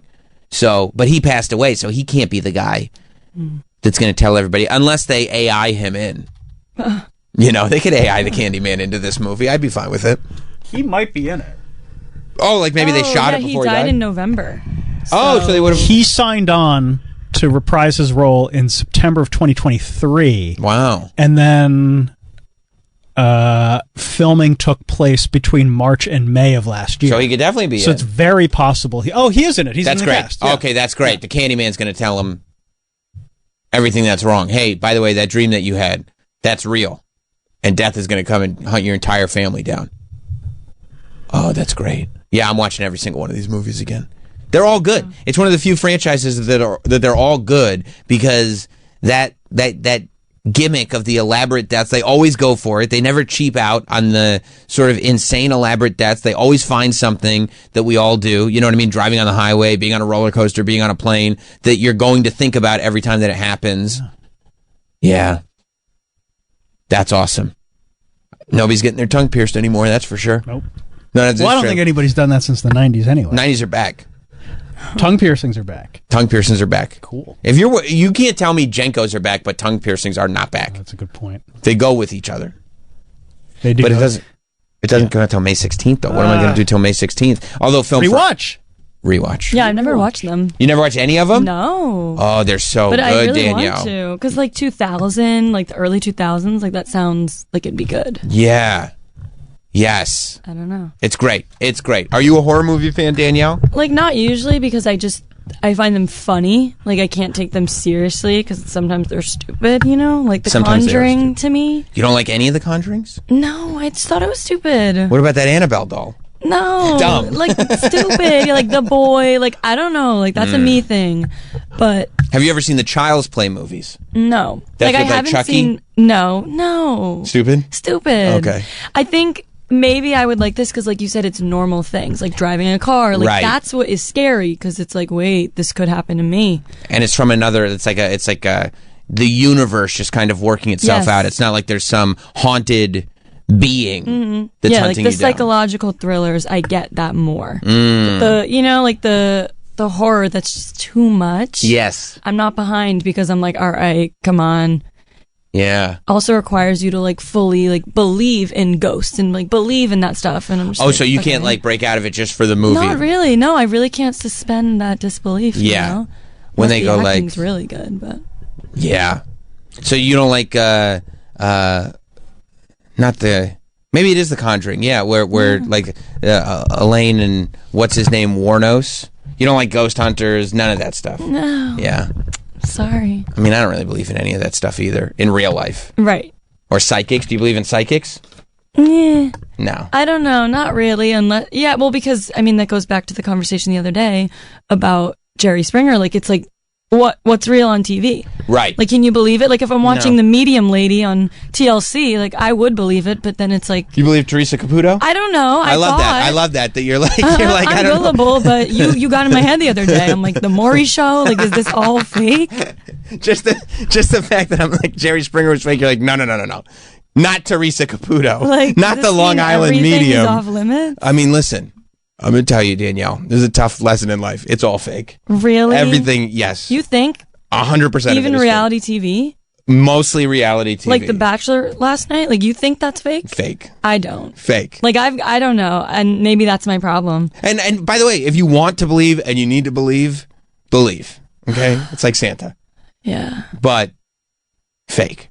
And even the Golden. How come none of these Bachelor couples stay together? Even the Golden Bachelor. I know. That was of all such a people, flop. the Golden Bachelor should be able to stay together. They're so old. And didn't the one guy have cancer or something? Yeah. I mean, what's he going to date while he's got cancer?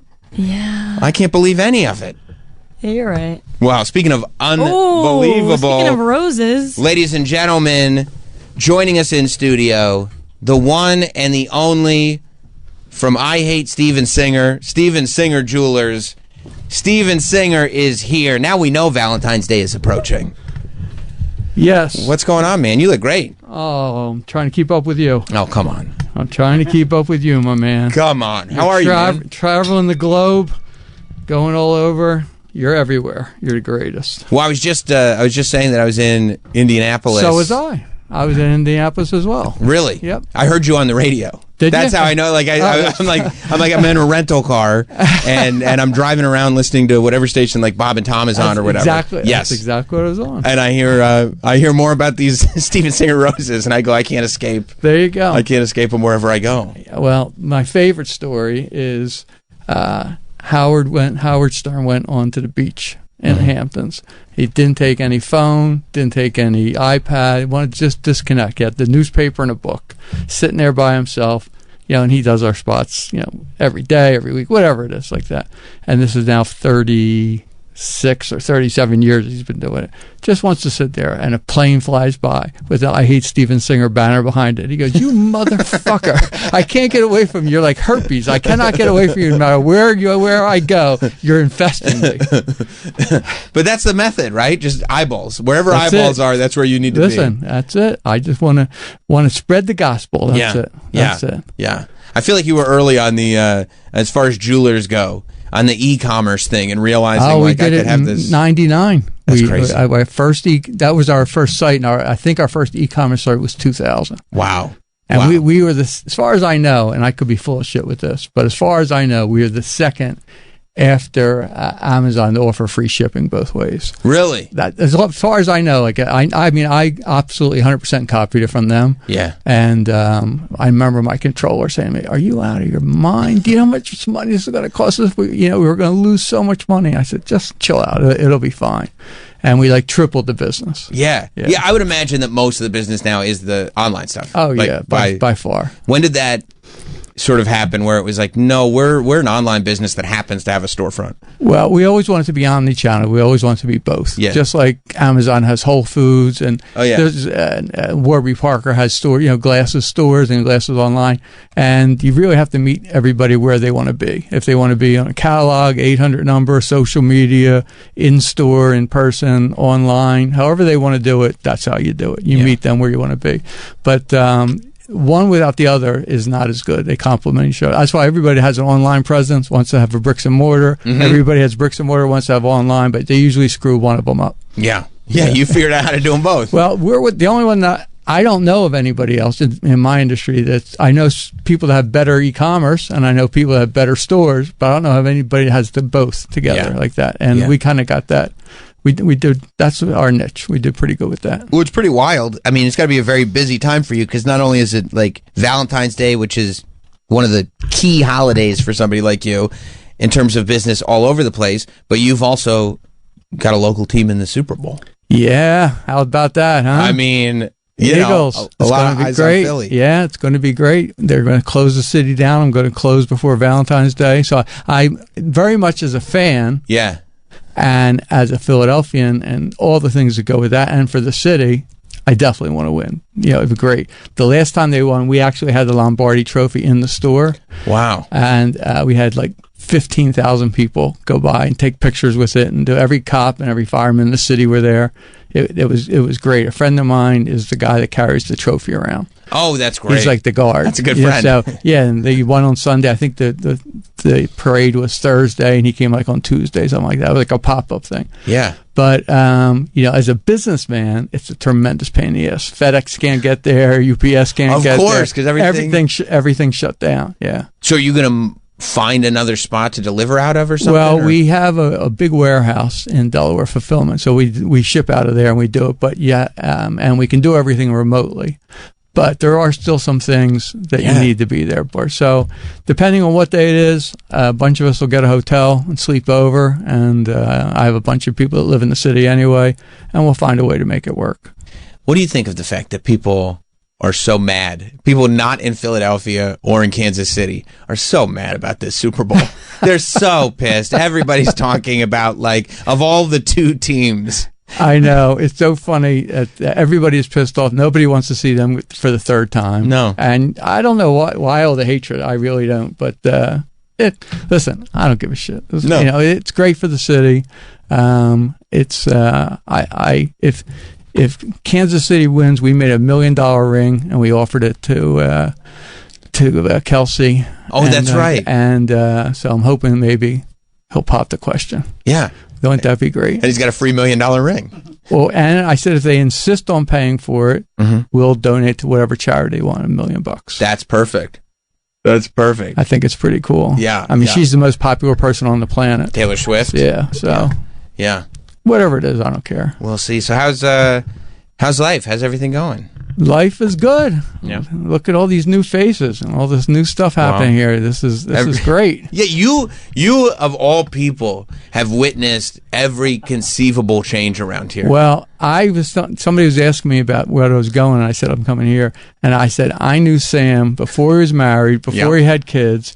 I think he was an intern, but I don't know if I think he might have been an unpaid intern at one point. Yeah, like absolutely. That. And yeah, this is 20-something years ago, 25, maybe 28, 29 years ago, like late 90s, something like that. For me, wasn't that long ago, but it was close to 20. Yeah, 20. Yeah, okay, yeah. My brain's fried, but I remember, like, you know, that you were an intern and like running around, and here you are. Yeah. Top dog, man. You outlasted everybody. This is like a wrestling match. You're the last man standing. That's all it is. Yeah. This is a Royal Rumble. Yeah. That's the greatest. It's absolutely the greatest. Yeah. Yeah. Do you still enjoy the hustle and bustle of everything? You still like being as busy as you are and coming out to the radio studios and doing stuff like this and you know, having Christmas and then Valentine's Day and just... Well, you want the truth? Yeah, please. Okay, so here's the truth. Half of me hates it. And I said, what the fuck? I mean, I'm doing this. I'm in almost 50 years in the jewelry business in another few months. It's a lot. And 44 years I have the store. So it's a long time, and I'm very lucky. I'm luckier than anybody has a right to be, and everything's great. And I enjoy it, and it's terrific. Then half of me says, like, what a loser I am. I mean, all these years, I'm still working like an animal, like Biden. They said, oh, 50 years, he's got to retire. I said to my wife, how about me? She said, no, you got to freaking keep working. You know what I mean? She's still spending money like a fiend. But I think I would go out of my mind not working. I just want to work. I just want to do the stuff I like to do, the fun stuff. Yeah. And not do the stuff that I have to do. And I'm close there. I'm like 95% out of all the day-to-day stuff. Wow. So I'm pretty much like a king. I just walk in and screw things up, and other people do everything. Right. Yeah, there are these few good decisions that can't get made because the king keeps saying, no, I want to do it my way. Right, yeah. Right. Now, I just, very, very high-level things I look at. I pay all the bills. I okay all the POs, purchase orders up front. Sure. I pay all the bills. And I want to be I don't even know if it's a real thing. I might have made it up. I want to be the CVO, like not the chief financial officer or chief executive officer. I want to be the chief visionary officer. I just want to keep the vision going so we go in the right direction, so we don't go off the track, and let other people do the other things. And we're pretty much almost there. That's the move. Did you find, like, was that a process finding heir apparents to, like, for the different tasks that you were, because you were so, I mean, at the peak, hands-on, everything. Yeah. Now, we have 60 people that work in the store, and we have another 60 that indirectly subcontractors or overseas or like the fulfillment that don't only work for us, but we pay them indirectly. You know, they're subcontractors. But yeah, you have to either work on the business or in the business. And if you're not going to ever grow unless you let other people do it and you work on the business. But the best part is and this sounds like bullshit. If I heard somebody say it, I'd say you're foolish, is we get to deal with, like, I know when you had your kids. I know when you got married. Like I said. That's when the call comes in. I get to share everybody's fun stuff. Nobody calls me because grandma died or the roof is leaking. You know, I only get to deal with happy times, and I'm part of somebody's happy occasions, you know, in life.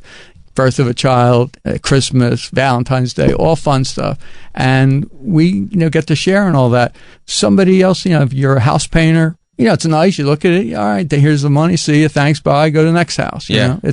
But I really, really get a kick out of that. Although you also are in charge of apology gifts, right? Like when you screw things up with the wife. Usually it's not me that screws it up, but somebody else screws it up. When one screws things up with the wife, they got to go. And I'm sure, have you ever been there in that scenario where like a couple comes in and you can tell that the husband is on punishment duty? Yeah, he screwed something up big time, right? Yeah. There's a couple things that are funny that are tells. One thing is, I probably shouldn't say this, but go ahead. A lot of guys come in and they say, all right, I like that. I'll take it. I want 2 of them. Okay. Of the exact same thing. One's for the wife, one's for the girlfriend. Sure. I don't want to have to remember what I got. You know what I mean? I don't want to have to think of something comes in. It's kind of genius because that's a scene in every movie, right? Where the wife finds a gift in the pocket and then the wife gets a different gift and she realizes she's being cheated on. If you get them both the same gift, you're good to go. And sometimes they'll say like, oh, I got to go to the same movie twice. Everything I do, I got to do twice because I can't remember. I'm too stupid to remember, which one I did with what. And you would be surprised of how many times that happens, which is I was very naive when I first started in the business. You thought it was just going to be the happiness. Yeah. But obviously they're happy on some level, or maybe making 2 people happy. What can I tell you? So you said there's 2 things. There's the guys who come in and have to buy 2 of everything. And then there's the guys that are just relentless. That like every time they come, they're coming with somebody else, and they're it's just they're never getting married. Right. The industry name is Humpin' Harry's because it means they're coming on a Friday, they're going to buy something, they're going to go for the weekend or weekend, they're gone. Right. Like that. But the Humpin' Harry's have got to be where the money is, right? Sometimes, as long as they don't return it. Sometimes they try to do that, but it's every business has its ups and downs and all that type of crap. No, I love that because also that is when people are really happy. Maybe they come in once a year. Maybe they come in when people are trying to get happy. They'll probably have to come in a lot more often. That's a good thing. I know, absolutely. It is really a fun. That's the fun aspect of the business. And I think if I retired, I would just like shrivel up. You know what I mean? I'm running around doing stuff, keeps you sharp. Keeps you in good shape. And it's what you do. And it's what you do. And like, it's in life, I know you know this, but wherever you're at, you're in high school, you say, well, where are you going to go to college? You go to college, say, all right, what are you going to take? What are you going to major in? Okay. Then they say, well, when are you getting a job? Then you say, well, when are you getting a real job? Right. Then when are you going to move up? When are you going to go to your own thing? When are you going to do this? When are you going to meet a nice girl and settle down, right? Or a nice guy, like that. Then you meet somebody, when you get married, all right? Then you get married, says, well, when are you going to have kids? Then when you're going to have grandkids. Yeah, it's like every single thing they try to push you to the next level. Yeah. And about 4 or 5 years ago, I would say it was right around the pandemic, actually. People said, are you going to retire? Like, is this it? Like, is that the tipping point, the pandemic? I said, you go retire. I don't want to retire. I mean, why do I have to do what you want to do? Like, everybody's always asking. And now that's what I get all the time. You're retiring, you're going to retire, you're going to do this, you're going to do this. I said, I don't know. I don't know what the hell I'm going to do tomorrow. No. I'm just plugging along, and here I am. I mean, it's your business. You set it up. I mean, it sounds like you set it up perfectly because you're right. Like, so much of this whole thing has been around the vision and the sort of the marketing behind it, right? That was sort of way left of center. Yeah, 44 years it took me to become an overnight success. Right. And, it's like running a race. You're in a marathon, and you're the last leg, and you see this last, 100 feet or 50 feet. You say, I'm going to stop now. I'm just going to get out and let somebody else win. It's like that's the way I feel, that we're, like, really at this big tipping point where we could be. We're pretty decent nationally, certainly on the East Coast. We're very strong, and on the West Coast we're very strong. But we're putting in international shipping now, and we're putting in 20 major cities. We're putting, so if you order by 10 o'clock, you'll get it by 2 o'clock. If you order by 2 o'clock, you get it by 5 o'clock. That's nuts. So we can do same day things on all the real popular stuff, and that type of stuff's exciting. That's like Amazon. Yeah. We're trying. That's crazy. Yeah. The problem with Amazon is they're always ahead. And then if you try to copy something or do something at Amazon or even like Walmart or Target, they're all pretty aggressive. You know, you're 6 months behind when you start. Then it takes 6 months to do it, so you're a year behind. Then they do something else, and the iPhone 17 comes out, Sure. and then it works different, and you have to. So you're always. It's like painting a bridge; you never stop. And you love staying, like, knowing that as long as you've been doing it, you're still figuring out ways to stay one step ahead. I always say I am smarter in technology than 90% of the people my age and 99% of the people in my industry. And I'm dumber than anybody that knows what they're talking about, you know, because anybody knows what they're really, that specializes, because now you got to specialize in Facebook, you got to specialize in Instagram, in TikTok, in X, you know, in every different, and every week something else is new coming out. Yeah. And you got to do it, and it works. The functionality is different, and then you got to make it work on your phone. You got to make it work on a tablet and on a computer. And people don't have any, like, if it's more than 2 or 3 clicks, no patience, or 20 seconds, they drop off. Yeah. They're gone. For every minute that it takes, you lose 10% of your audience. So it takes them 3 or 4 minutes, like, to get to a place, you've lost 40%. Wow. So it has to be instant, it has to load fast, Yeah. and it has to work fast, and it has to be smart and intuitive. So did you ever have a problem listening to younger people who were like, hey, this is where things are going, or did you kind of just No, we always, instinctively- even like I have like a lot of people that are, let's say, in their 20s and 30s. We have a lot of people that are in their very early 20s. They're right in the front. That's who I listen to, because they're on the cutting edge. They know everything. It's, you know, they never held a CD or a record album in their life. They don't know a phone used to be attached to the wall. It's a completely different market. You know, it's everything they do is different, and you got to learn from that. Like I said, I have some people that are super, super sharp, late 20s, early 30s. I mean, really, really bright. I say, you've aged out. You know, you're good. Keep doing this. That's great. But you're not on the cutting edge. You're not. Right. You're just behind the curve. You know, you may know about it, and you may think you're still on the cutting edge. You're cool, but you're old. Right. And they don't that is, realize it. That is something that no matter how much things change, it's just that it's a number. It's a clock. It's just at some point. Nope. You don't feel it. You don't realize it. Nope. And I hate when like you watched the Grammys the other night. I heard you talking about it. Yeah. So I said, you know, this is how I know I'm old. Like, half these people I don't care about, and the other people I don't even know about. And what's the name's wife? Kanye's wife walks in. She's naked, wearing like a plastic bag or whatever the hell she was wearing. That's right. Like that. And I said to my wife, I don't get it. Right. You know, I don't get it. I was lucky enough to be invited to the Grammys, and we went. It was in New York. I think right around maybe 5 years ago, something like that. And it was great, absolutely great. There's nobody that was there 5 years ago that's here now, except maybe like Beyonce and like Lady Taylor Gaga. Swift, yeah. Everybody else, there's like 4 or 5 staples. Everybody else is new. Right. Every new artist, like all those 5 new artists that they claim up, like I'm hip to them, I know them, but I'm not listening to it. It's not like something I have, in my playlist of things that I would do like that. But at some point, you got to embrace that too. It's not for me. Yeah, it's not for me. You know, Jerry Seinfeld had a great line. He goes, they said, you know, how do you like this age and how do you like working this age? He goes, I love it. He said, why? He goes, I don't give a fuck what anybody wants me to do. I say whatever I want to do. Yes. I do whatever I want to do. If I want to work, I work. If I don't want to, I don't want to. And I don't, like, somebody says, hey, what do you think of this? And you want to go here? He goes, no. Yeah. You want to go out with this couple? No, not really. I'm not really that. No, I really don't. He doesn't care. And he doesn't do it. And he just embraces it. And I like that. It's a beautiful thing. Yes. Yeah, I love that clip of Jerry Seinfeld when he's on the red carpet and he's at some event and Kesha runs up to him. Yeah, she wants to. It's the best. Because Kesha is like, you know, she's the star of the moment. It was a few years ago, and she was the star of the moment, thinking that, you know, anybody would be happy to see Kesha.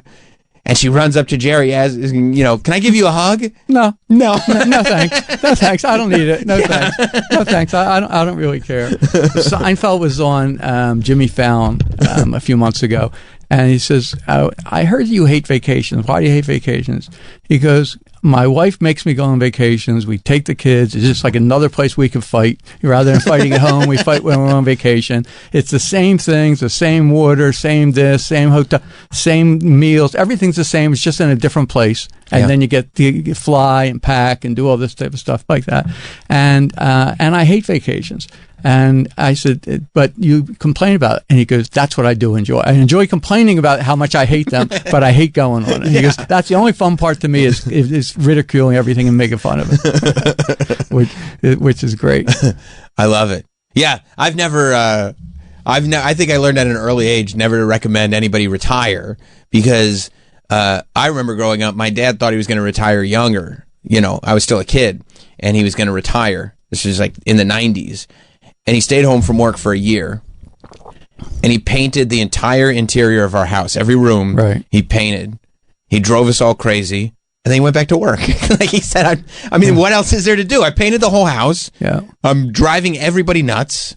Life is actually in reverse. What it really should be is when you're young, you should retire. When you're young, you should be able to do whatever you want to do. And when you're old, you should work. Because every old person wants to work. They want to get out. They want to do something like that. They don't want to sit around. And every young person wants to party and screw around and not do it. Right. And it's completely the opposite in the circle of life. Yeah, because you get to retirement age and you retire and you realize what we just talked about. Nothing is for me anymore. Right. Like I don't know what's going on. I don't know who any of these people are. There's nothing for me to do. Right now, I have the money to retire. I don't want to. There's nothing I want to buy. Right. When I was young, I wanted to buy this stuff I needed. I wanted this car. I wanted whatever. I had no money.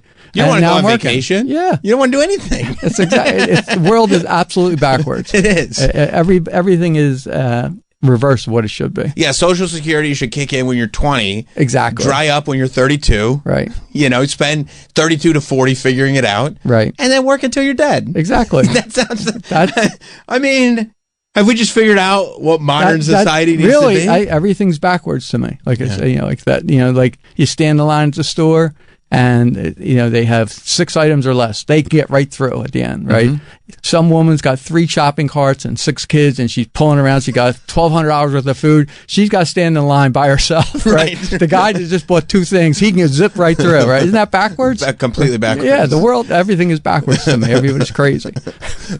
Well, that's why at least like within the jewelry business, you're able to get your fingers on it and at least somewhat make things make sense. Well, that was the reason. I was just interviewed, and they said, what made you get into it? And I said, well, I was a wholesaler for the first 10 years of my life, and I sold to all the major chains and to home shopping networks and things like that, and small independents all over the country. And the jewelry business, I swear, is a business of idiots. They are so dumb, and there's so much dumb stuff going on. So we just changed everything, and like you said earlier, they go left, we go right. And it's worked great. Like our guarantee is, we even have a love guarantee. I don't even know if I ever told you about this. It's just that we guarantee the ring, the setting, the diamond, and the relationship. Wow. So if you break up within the first year, just bring it back. We'll take it back. Like that. In other words, you don't want a $10,000 ring sitting in your drawer, and that type of thing. And then after that, we'll give you full credit if you want to trade it in for something, that type of thing. I don't think there's anybody else in the country that does it. No, and we make the guarantee whatever the guarantee has to be. I had before, not that long ago, this guy comes in and he got a ring, and he has the love guarantee, right? He goes, the ring you sold me is broke. I said, well, let me see. What's the matter? The ring's friggin' flat.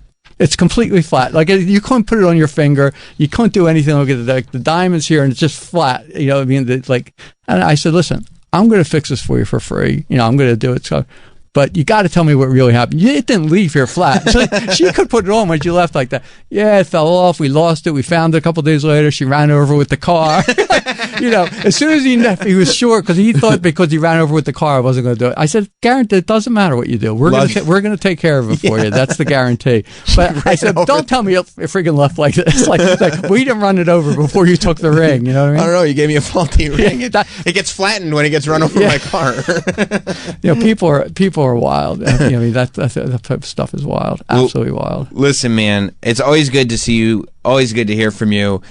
You've heard us talking about the new 24-karat gold dip rose, peacock teal, ombre petals.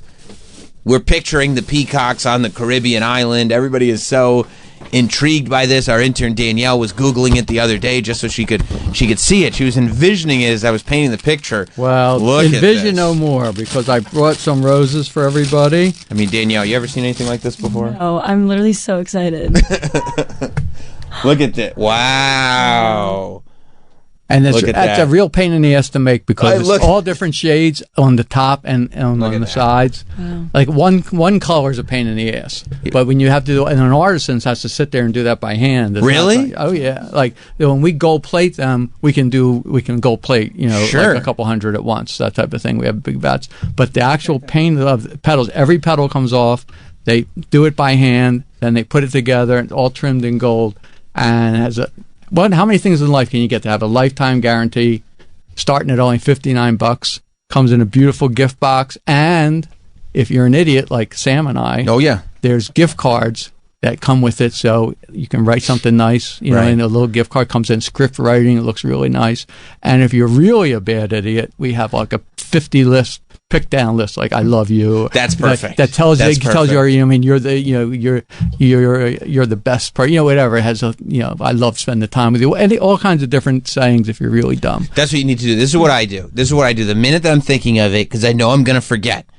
If you can figure out a Valentine's Day gift right now that you can do, like you just said, in 1 minute, in 3 clicks, whatever, do it right now. You know you're covered for Valentine's Day. You can get it out of your head. That's exactly how I handle all this stuff. And we have these little displays that holds anywhere from 1 to 12, so you can make a bouquet and stack it up every year. And we have a new color every year, so you don't have it, you're not replicating it. That's right. And it's just been people just absolutely go crazy over them. They absolutely love them, and it's a nice gift for inexpensive, under $100, 126, and you get credit for it. Yes, with real flowers, they're dead in a week. They're in the trash. No, nobody wants candy. Nobody wants their wife to have a fat ass. Right. That's right. That's right. That's in June when you're fighting with your wife. This gold rose will still be sitting where you put it. And you go, look at the rose I got you on Valentine's Day. You're fighting with me like this? Exactly. It's still there. Exactly. And then we're like heroin dealers. We get you hooked on the rose, and then you come back and buy some bracelets and necklaces and all kinds of other stuff. This is what Yes. Because you got the wish list. Yeah, the wish list. Yeah, we try to get everybody hooked. That's awesome. IHateStevenSinger.com. Of course, Steven Singer, you are the absolute best. Thank you. We'll talk to you again soon. We're going to take a break. We'll be right back. Stay there.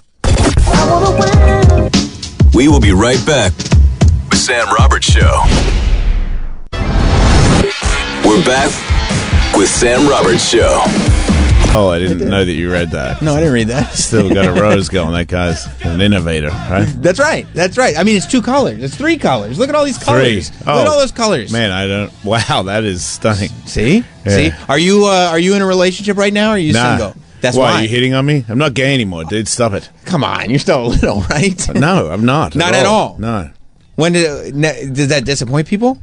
Gay people, yeah. I would imagine. They loved me. They were so bummed out. The straight's not as welcoming when you come back, I got to tell you, Sam. Right. Yeah, that is the thing. There are a lot of women who are like, once you've gone down that road. Nah, chicks don't mind it. Okay. But dudes, which is weird because I don't want to date you, dude. Right. But and you never did. No, they don't want to be my friend anymore. Because I've got the gay. And you can't get it off. So they won't be your friend anymore, even though you're not gay anymore. It's a weird thing. Both sides are perplexed. Yeah. Gay guys are like, you down? I'm like, nah, not at all. I'm like, not fully, not at all. And they're like, how's that possible? I'm like, I don't want to be insulting, but you guys are gross. and I'm an addict. Right. So it's like, look, I try to explain it. It's like you get into drugs and then you start becoming a junkie and then you start doing any drug you can get your hands on. Well, that's how I was with sex. I try to have sex like 6 or 7 times a day, and girls, that's a lot of talking. And if I'm trying to jizz like 7 times a day, I ain't got 7 dinner dates. Like, dudes don't need dinner, man. They're just like jizz on me. So I did, and now that I'm sober and I became celibate for a while, and I was like, ooh, yeah, that's a problem, because I immediately wanted to do drugs again. When you were sober, when I stopped having sex. Oh, so you realized that you were having so much sex to make up for the drugs, yeah, and that you weren't really recovered. Well, at one point, it just became everything, dude. Like, Yeah. I just stay high and have sex all the time. Jesus. And hurt the people I care about, because it's like I loved my wife, but she can't take that amount of sex, so I would just jizz on a couple of dudes to fill the time. Which is a bummer for her.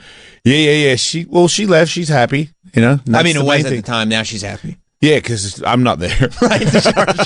Sure. Yeah, but when I got sober, I was like, oh wow, I'm not even gay at all. That's crazy. Yeah, because you were like, no, I'm very. Much. I was thinking maybe because gays, not I don't want to say all gays. A lot of gays are into doing it all the time, right? And into like the poly life, and because they can't stop coming on stuff, right? And I was like, yeah, that's me. And then when I got sober, because that's the one I went into it all. I had a polyamorous life. I did all of it, and I was like, and I'm going to make some people mad, but poly is you're too scared to settle down with one person. That's what it is, right? You're a whore. It's really, but I could be wrong. There may be some poly people out there that are doing great, but that's just my experience. So I got out of that. Yeah. And I was like, I want to have a monogamous relationship. And I was like, you're on the internet everywhere talking about coming on everybody. You're not an interesting person to have a monogamous relationship. If you had a brain, you'd be like, no. Hell no with you. So I had to do a stint where I didn't do anything. How long were you celibate for? Like 2 months. I mean, that's 3. A lot. I mean, to go from, first of all, I went on dates, but after 2 months and didn't bone them, which is unheard of for you. Wow, it's really relaxing. I mean, yeah, there's no pressure. I had I was like, bye, after dinner, bye, and I was like. Or like, what are you doing? I'd be like this, and when I've said this and I've said that, I'm like, you can take that or leave it. Doesn't matter to me. Right. And then there's no end game here. This isn't like. So it was crazy. It made me realize how many times I show off for no reason. Because to me, everybody could be a potential jizz. Sure. You know what I mean? So it's like, 100%. Watch what you say, because that person could be a potential candidate later on down the road, and you don't want to say anything wrong to blow that. If you say something and they're like, well, that guy's never going to get a jizz from me. Yeah, even like people's mums and stuff. I'd be like, don't, be nice. You never know. So when you had friends and they're thinking back now, oh, Jason was always really nice to my mom. Oh, no. Yeah, I wanted to jizz on him for sure. Yeah, that's terrible. Sorry, Dad. I don't care. That's terrible. At that point, you didn't care at all. No, at all. Yeah, no. Some people that I've jizzed on, Sam. Oh. Well, 6 or 7 times a day is insane. I don't even think I could produce enough fluid. Dude, at the time, I remember thinking, okay, it's a little above average, but it's not crazy. I really do. I'm not. I know now, but at the time, I'm just being honest. Like, because I look back at it now. That's the other thing. Being sober, my brain works in a way where I've never had it work like that. Where I remember things now, and I've been knocked out like 30 times. You're supposed to be dumb as a bag of rocks by now, but I've never been smarter, because I'm sure I've got CTE, but because I'm sober, my brain fires off in ways that I don't recall it ever being this good. You must feel like a superhero. A little bit. I mean, I read. That's sick. Yeah, I couldn't do that at all. What are you reading? Just anything I want, and it's just there. I can I'm like, I know that word. Wow. Yeah. Well, how long did it take you to be like okay with having? Because in order to read, you have to be okay with like quiet, solitude, extended periods of time. Oh yeah. Addicts aren't usually good with that. No, that was the hardest part, because once I got sober, it was the last things I had left was kratom and weed. And when I got off the kratom, that was really hard. Like, that was embarrassing, because I'm too old to be an addict. And I was like, you're a junkie, dude. Right. It's 36 days it took me to feel normal. Wow. Yeah, the first 4 days was embarrassing. Hell. I had like a seizure of sorts. Like withdrawal symptoms. Yeah. Freezing cold, sweating for 4 days, couldn't eat. Did it make you feel like, did it make you feel weak? Like, meaning mentally, like... Yeah. This shouldn't be happening. I couldn't talk to people, because I would be such an emotional basket case. I could flip out, so I just stayed away from everybody. Wow. Until I got calm, started to feel a little bit by myself, went to meetings, got a sponsor. It really saved me, because I probably wouldn't have gone for weed. Sure. Sure. But when I went, then I was like, quit the weed. And then I was like, okay, you really just, because I can't drink because it'll probably kill me. So I just smoke weed more than anybody I've ever met. So I was trying to do it as hard as you could possibly do weed. Which is weird, because usually you do things low key. You usually don't just take everything that you do. I see and do where it you're coming there. Yeah, that's fair. But then I went to to sex and love addiction as well, and I was like, son of a bitch. Not I that got one that too. as well. Like, man, give me a break. How many addictive things do you have? But then I had a girlfriend and we broke up, and I didn't cheat on her, and it was just like, this is not going to work out. But you never cheated. I'm not in trouble. We're friends. Because you didn't never happened destroy before. her trust. You didn't I didn't ruin her life. Wow. All this stuff that I've never experienced. Which has got to be wild, because even though you're broken up, you kind of feel great. Yeah. In a way, right? Yeah, people are like, you okay? And I'm like, I've never been better. Yeah. And it's very confusing. She's still going to have a healthy life. Yeah. I didn't have anything to do with bad stuff. Right. Yeah. When she gets into her next relationship, she's not going to be saying, I don't even want to talk about what was happening No, before. she can totally talk about it. Yeah. Yeah. We're still friends. Wow. Never been friends with anybody that I've slept with. Right. And you slept with so many people. Thanks, Sam. And so many enemies. No. Yeah. No, yep. I got to watch my back, man. Yeah, I'm way less paranoid now, too, because I'm like, why? And because I've made an amends to all the other people as well. Yeah. My baby mama, everybody. That's great. Yeah, my kids have never been happier with me. Wow. Yeah. So you're in a really great place right now. Yeah. I know. That's awesome. I was just telling Jim, I was like, all the things that happened, like getting fired from here, that was tough. Yeah. Not being a rich guy anymore. I was like, oh no, and I had an ego with it, and I got stripped down. I was like, you're not what you thought you were, dude. And then I got divorced, and I was like, that was the woman for me. And I was like, you're completely alone. You have nothing. And I was like, I got to rebuild, start all over, and assess myself sober. And it was terrifying because I realized that pretty much everything, the reason I'm in this situation is completely my fault. Sure. And I was like, I want to kill myself. Right. Like, I don't want to face it. Right. But I just stayed with it and just kept dealing with it. I have like an analogy. It's like going into a cave, deeper and deeper. It gets darker and darker. When you get to the bottom, you can't see your hand in front of your face. You get real scared. And if you smoke weed or you drink or you have sex, it kind of pulls you out a little bit. But I just stayed in there. And then my eyes adjusted, and I was like, wait, you're running. You don't even know what you're running from, and now you know. Like there's no it wasn't monsters that in bad. this cave. Yeah, it wasn't that bad to begin with. So now there was a time there where I was like, if you smoke weed in front of me, I'm like, oh man, that looks good. Or some like I love whores too. Like, whores. Yeah, like if you're a girl with like face tattoos, you're my ticket. You know what I mean? I'm like, hell yeah, we're gonna get along. Now I'm more like, oh, what happened to you? You know?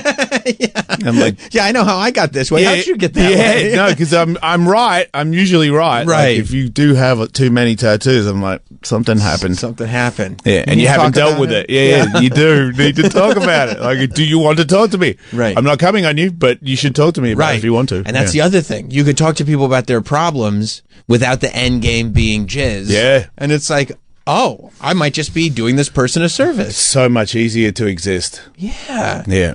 That's so I'm very awesome. grateful it all happened. Now I'm a comedian.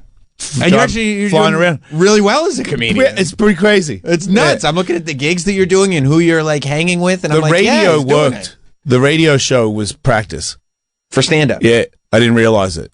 Because you were just kind of making things up and riffing every day. Yep. Wow. Because now it's like that's like when you hear phone calls, I used to be able to kind of tell who I was talking to. Now I see you.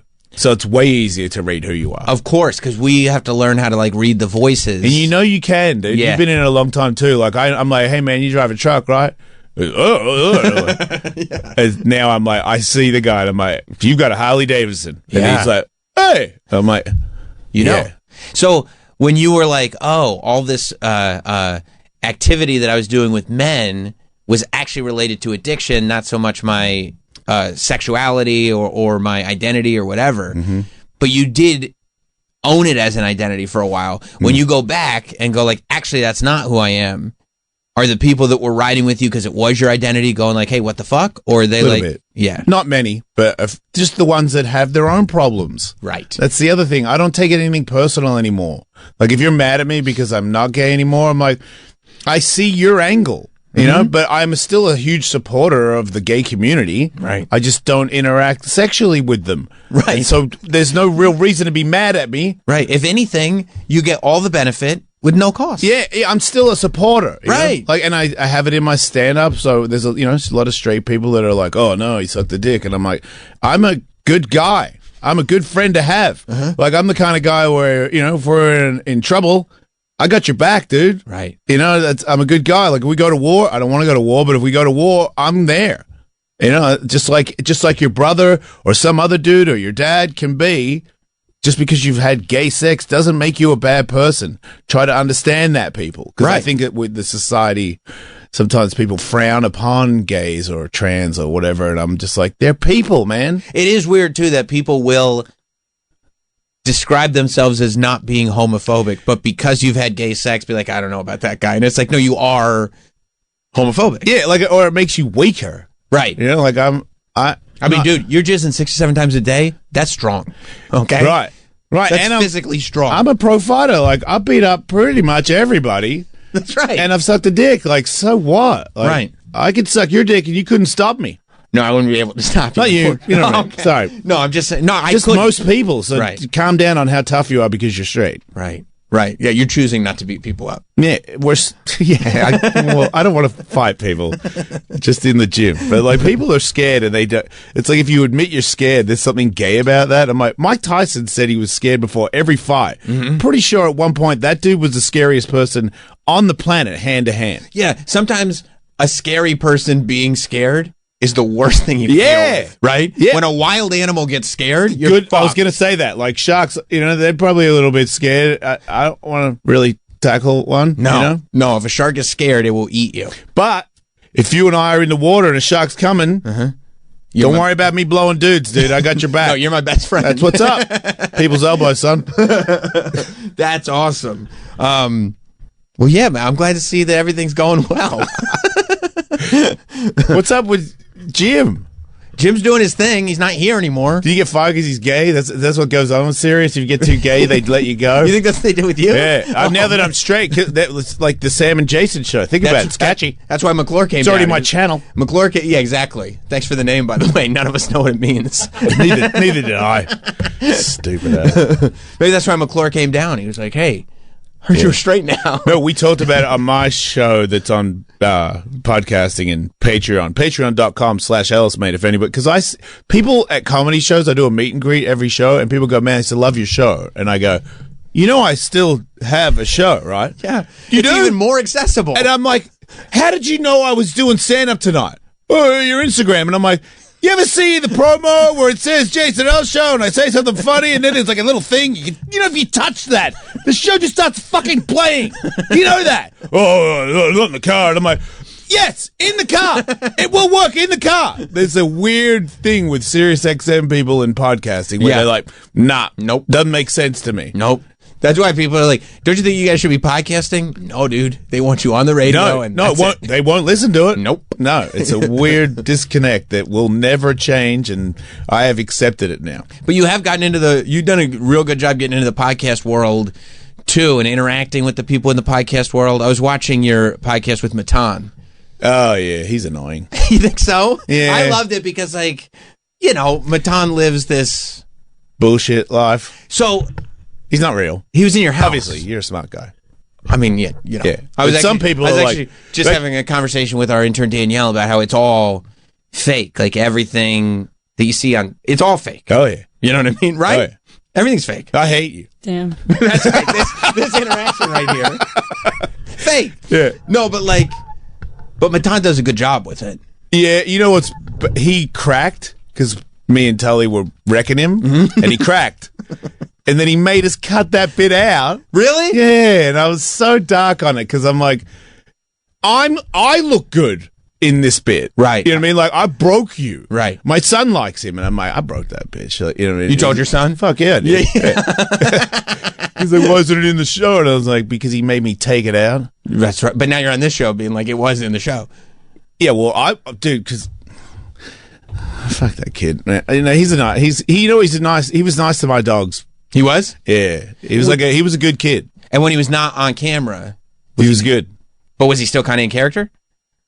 No, I mean, not as much. Yeah. Yeah. It's not a full put on. Sure. It's like if I started coming in going, "Oh mate, you know, I grew up with kangaroo, my mum's a kangaroo, you know what I mean? I fucked a crocodile."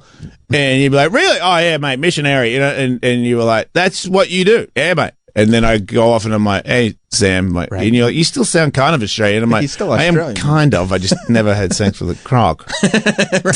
Right.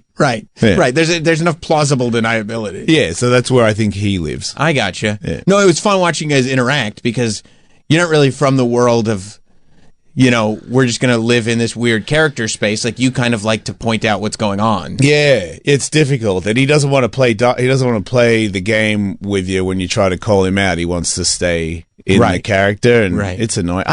I'm older. I don't like you two people, man. Like, I don't care about the gimmick thing. Yeah. And I'm like, you could controversy. And I'm like, I've been in controversy. That shit's overrated. Depends on who you are. Some people thrive in it. I don't. It sucks, dude. People being mad at me for fake shit or anything that I said is uncomfortable to me. Right. And then you never fully know when somebody says they're mad at you. You're like, oh, should I call them? Or are they just saying they're mad at me for the controversy? I know. Or? Yeah, I just don't like it. I'd prefer to just be less entertaining if that's the case. Right, just do your thing. You just want to do your show. I don't need the money, Yeah. Like, the money sounds cool, but there's a... Is that because you got used to not being a rich guy? You're like, okay, I know... I've accepted it. And I know what I'm here for, I want to help people. I want to do good things, and there's probably less money in that. But that's... I've been in the game where at all costs, be the best. Unless you started being a self-help guru. You get a lot of money as a self-help guru. Yeah, but that's bullshit. It is bullshit. Yeah. It is bullshit. So that's where... No, those guys are fake too, by the way. Fuck yeah, they are. Yeah, they're totally fake. I've stopped being friends with a couple of them. Really? Yeah. Is it because you realize, like, oh, this is bullshit? Because it's not fair to the people. That's right. You're selling some gimmick juice. Yeah.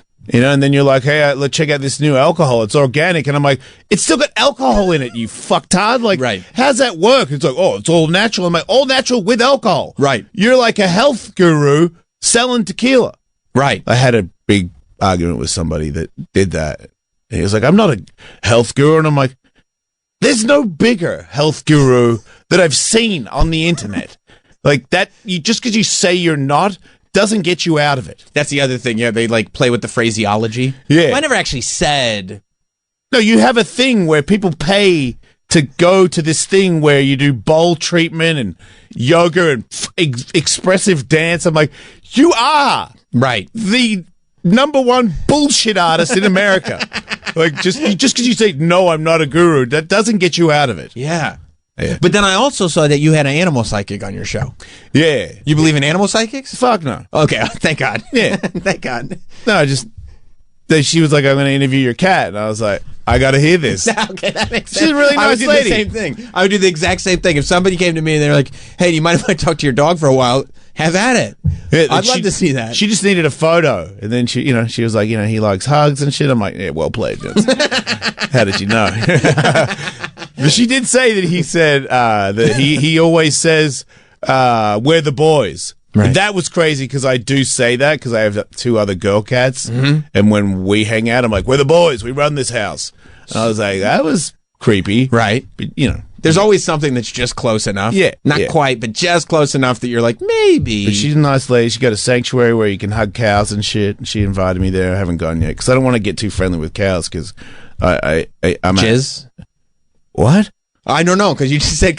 Where did cows and jizz go? Because you said everybody that you're friendly with, you want to jizz on them. Oh, no. And then you said the cows, and I was like... I'm cute. I'm not gays no more, Sam. No, I forgot about that. I cured myself from jizzing on random people. Sorry, I forgot. I'm on the road. I do comedy, and girls are... I talk about being monogamous, and that makes girls want to hook up with me. Yeah.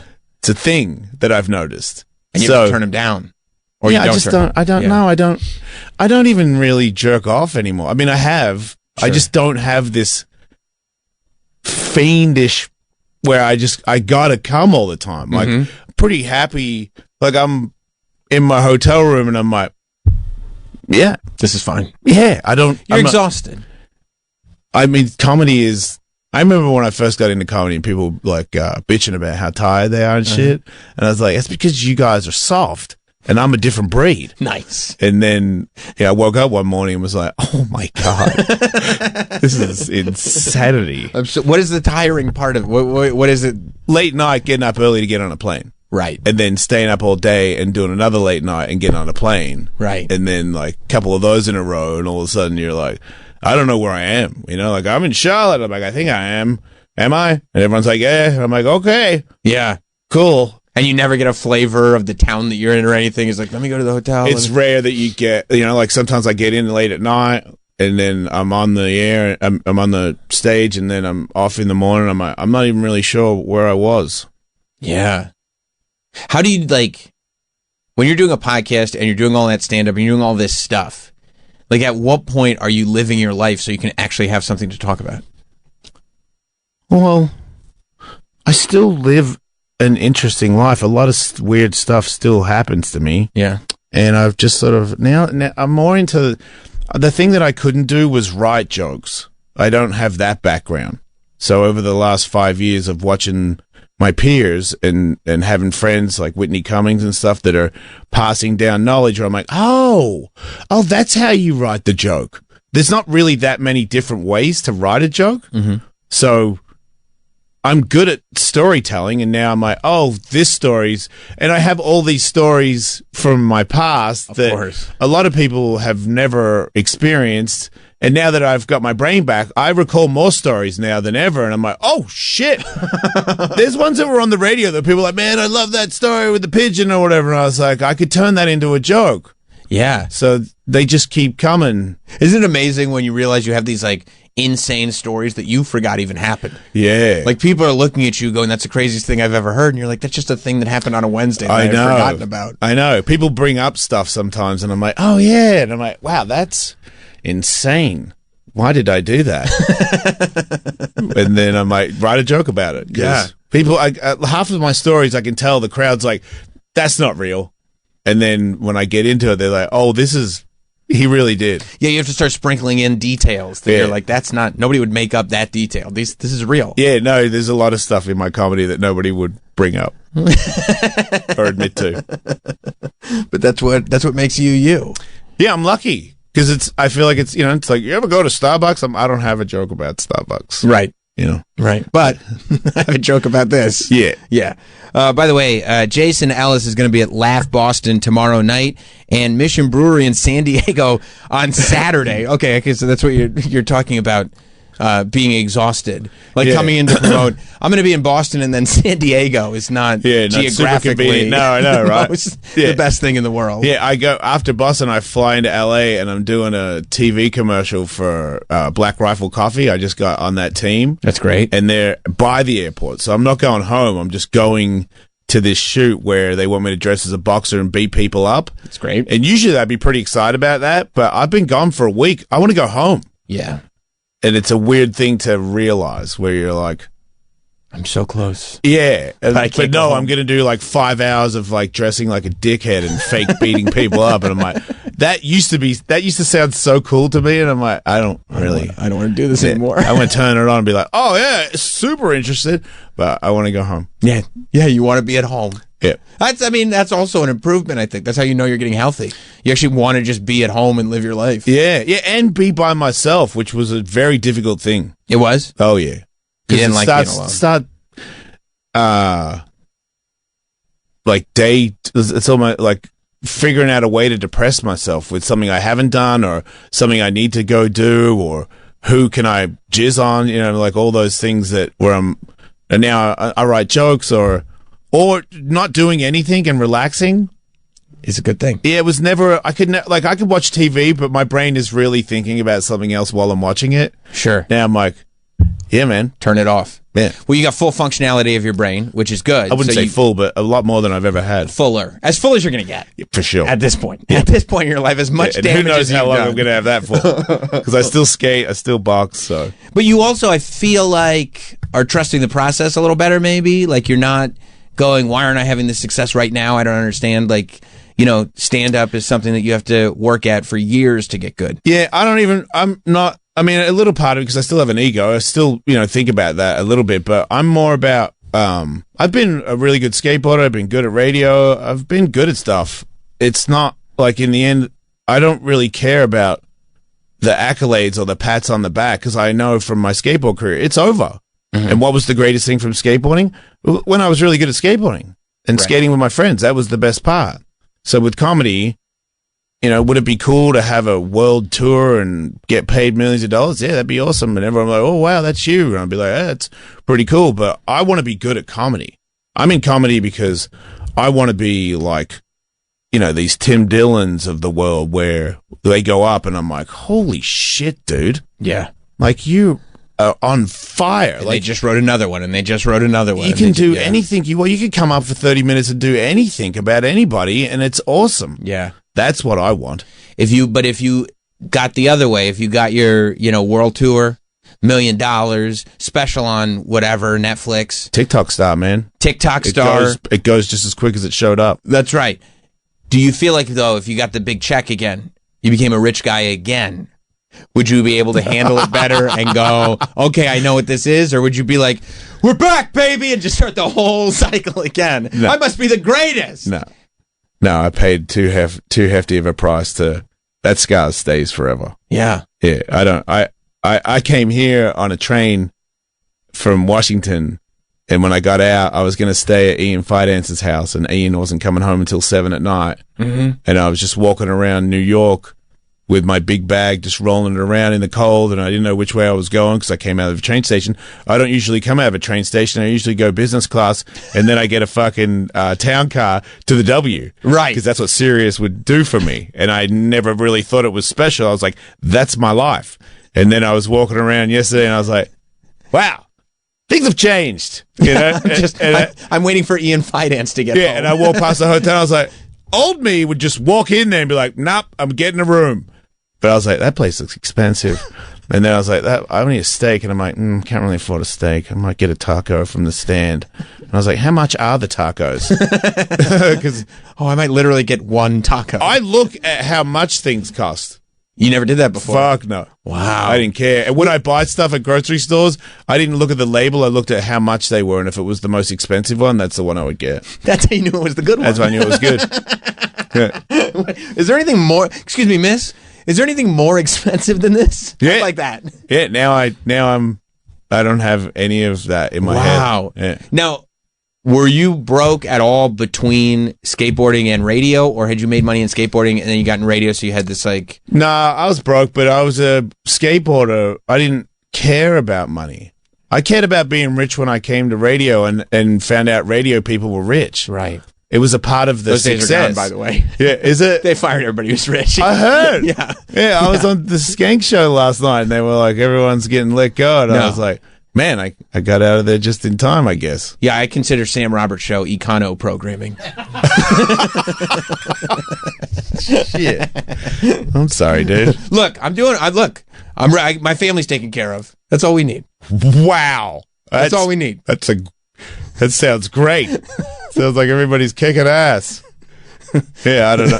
Look, it's not what it means. Kids are fed. Yeah, well, my ex-wife, baby mama, she married a real rich guy. Oh, boy. So my kids are like rich kids.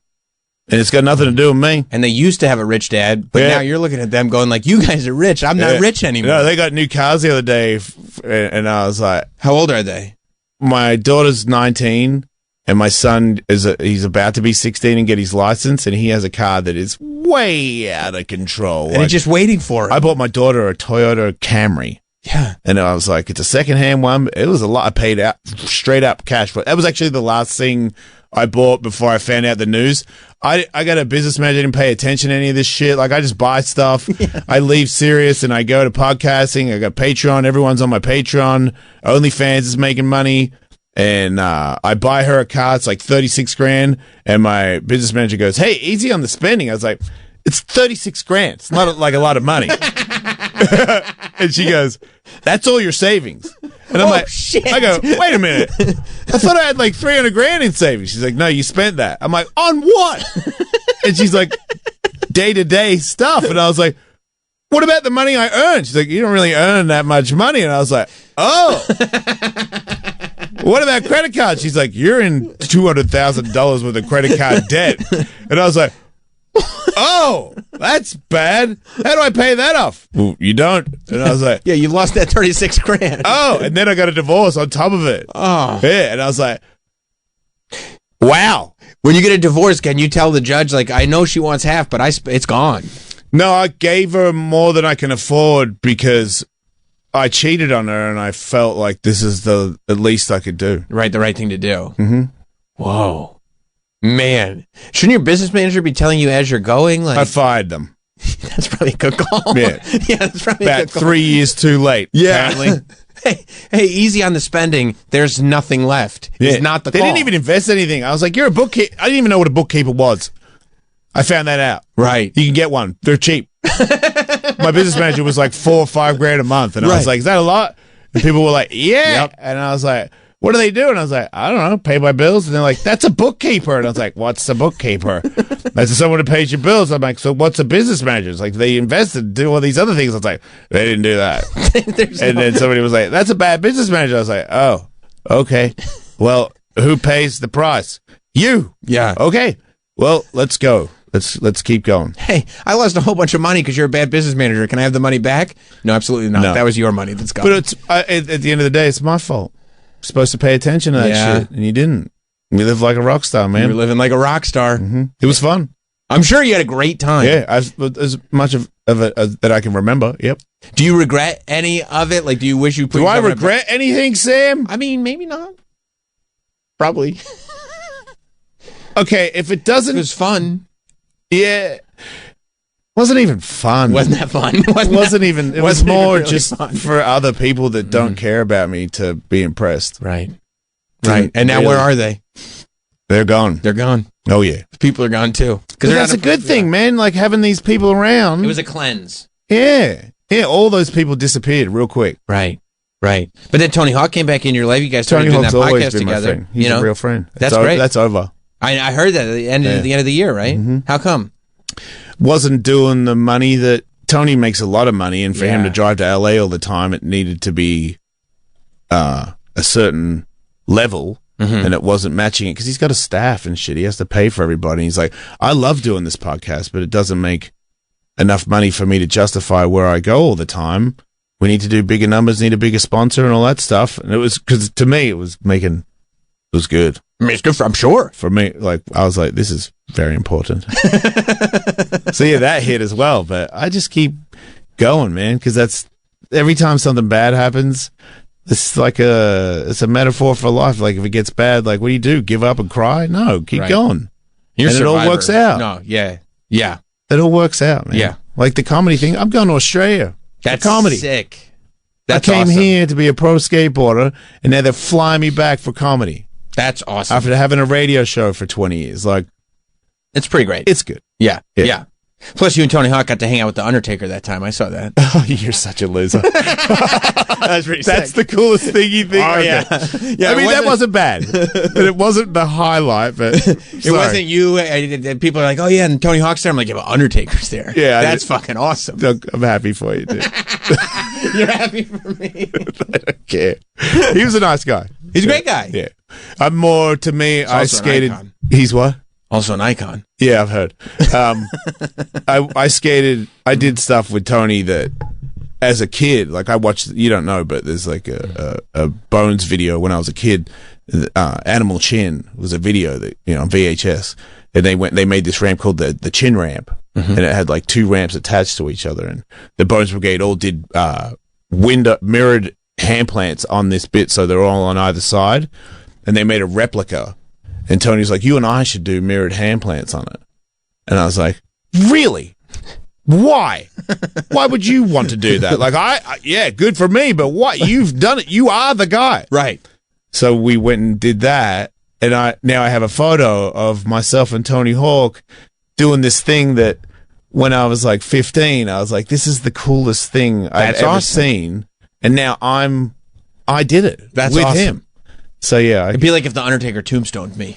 Yes. Right? Yes. Right. I actually understand what you're saying. Yes. Yeah. Yes. Yeah. It would be exactly that. And then you did a podcast with him for like 4 years. For 4 years. Sam and the Undertaker. And he's your friend. He calls you. Right. Yeah. Right. It's pretty fun. And you know what? Okay, now I get it too. If he was like, hey, Sam, I don't really want to do this podcast anymore. It's not making enough money. I'd be bummed. Yeah, but you would also understand that Totally. the Undertaker is on another level. Of course. I'd be like, look, dude. Yeah. You're in Death Valley. I get it. Yeah. Coming all the way here from Death Valley. Yeah. From Death Valley. Of course, that's where he's from. That's where he's from. It's the Undertaker. Duh. You know? Yeah. Yeah, so it's pretty cool. So you and Fidance are friends, like you stayed in each other's houses and stuff? What's the next question you're going to say? We know Ian. It. We know Ian. No, we don't fuck. Okay. Yeah. I didn't even ask, by the way. Gay animal, man. Stop it. Jesus. No, I love that dude. We love Ian here. And he's such a funny guy and such an upbeat guy. I told him to skate. I've actually heard him a few times. You have heard him? Yeah, because he wants to do stuff I do. And I'm like, yeah, man, you should do it. And then he's not me, so that he gets hurt. But he's a positive guy. So, he is. And he's such a great comedian. And yeah, I just love hanging out. We're actually talking about doing a podcast together. That would be really fun. I mean, manic, very manic, I think, you and Ian together. Yeah, but it's fun. It's entertaining. Yeah, he's never manic bad. No. You know, it's just positive energy. Yes. You know, so I love it. Yeah. I love being around him. No, he is good to be around. Except one time he made my kid cry. What did he do?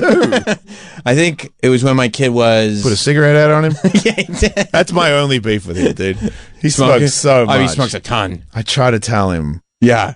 Yeah. Like, there's a one thing that you should probably look into. And he's like, you think it's bad? I'm like, incredibly. Yeah. Like, the way you do it, incredibly bad. Yeah. I mean, it's... Like, everything you do, you have to have a smoke before you do it.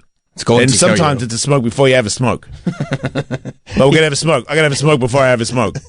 Like, it's ridiculous. He came over, I want to say this was like a couple years ago, so my son was probably like 5, and he had just had a birthday. Yeah. And Ian was like, I'm going to bring him a gift. I was like, great. And he's 5. And so he was like, look what I brought him. It's a bucket hat. A bucket hat? You know, like a bucket hat. No. You know, like a could you pull up a bucket hat? Not bucket head. Nope, not bucket head. If bucket head had come to the house and to be like, that'd be badass. Yeah, but it's a bucket hat. You have kids. Yeah. Remember when they were 5? Yeah. Were they like, what I'd like for my birthday is a bucket hat? Wait, your kid cried because of it? Well, this is what he did. Your kid's got some critical fashion sense. Yeah, he said, who would wear this? Yeah.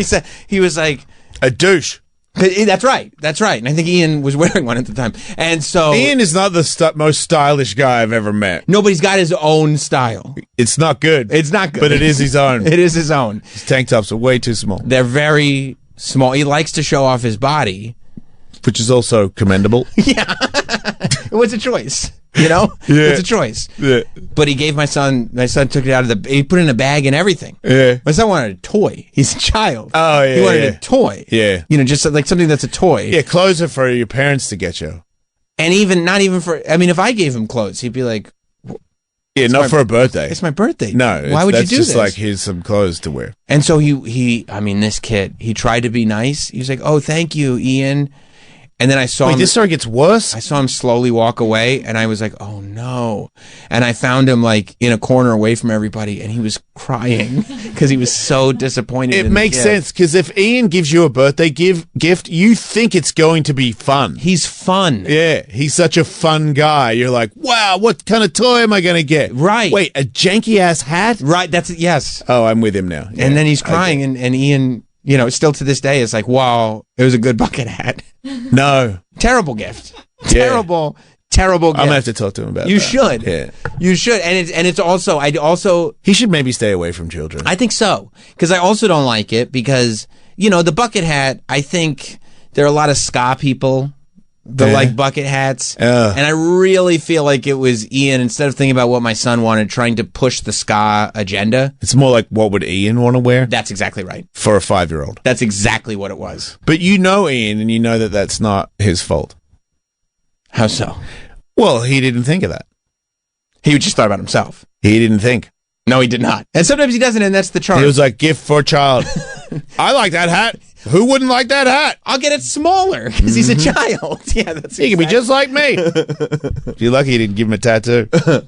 That's exactly what it was. Yeah. You just got new tattoos, right? I saw it. Yeah, covering some stuff. Oh, is that what it was? Yeah. Yeah. I'm a smart guy. But that's the good thing about being covered in tattoos. You can just blob some more on there and nobody knows. Nobody knows the difference. They're just like, oh, what are they? Ex-girlfriend's name, and then my ex-wife did this thing on me with a stick and poke, and I was like, you guys need to go.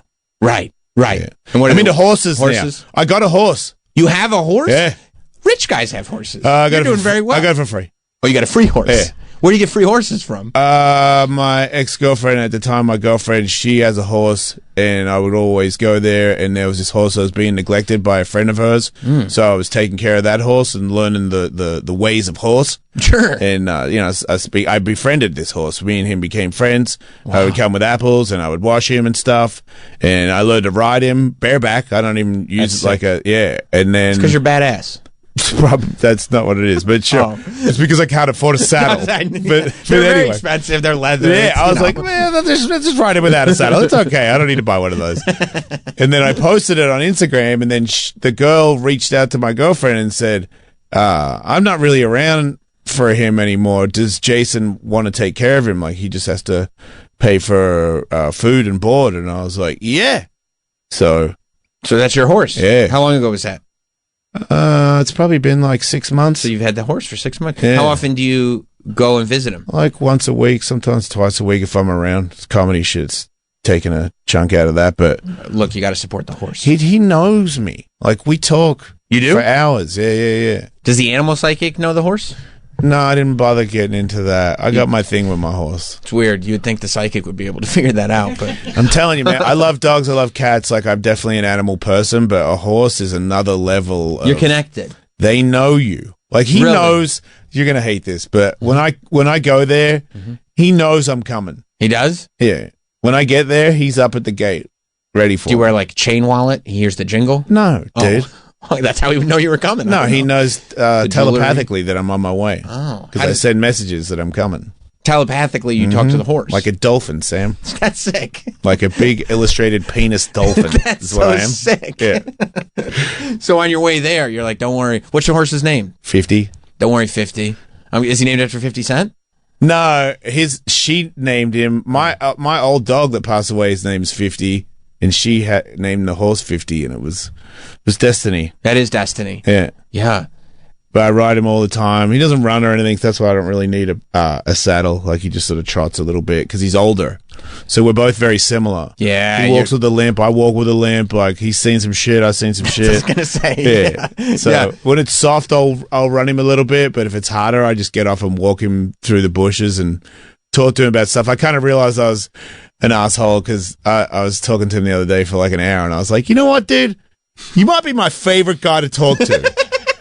And then it dawned on me, it's because he's not talking back. And I was like, it's because you don't want to hear what anyone else has to say, you fucking asshole. I was like, well, if I went out with somebody that was very interesting, then that'd be different. But if I say something about a day, because I'm very interesting, Sam. You got a lot going on, bro. Right, and if you go, oh, that reminds me of the time I went to lunch with Cheryl, and, you know, I'm like, that's a fucking lame story. I don't want to hear it. Yeah, just listen to my story. It's obviously better.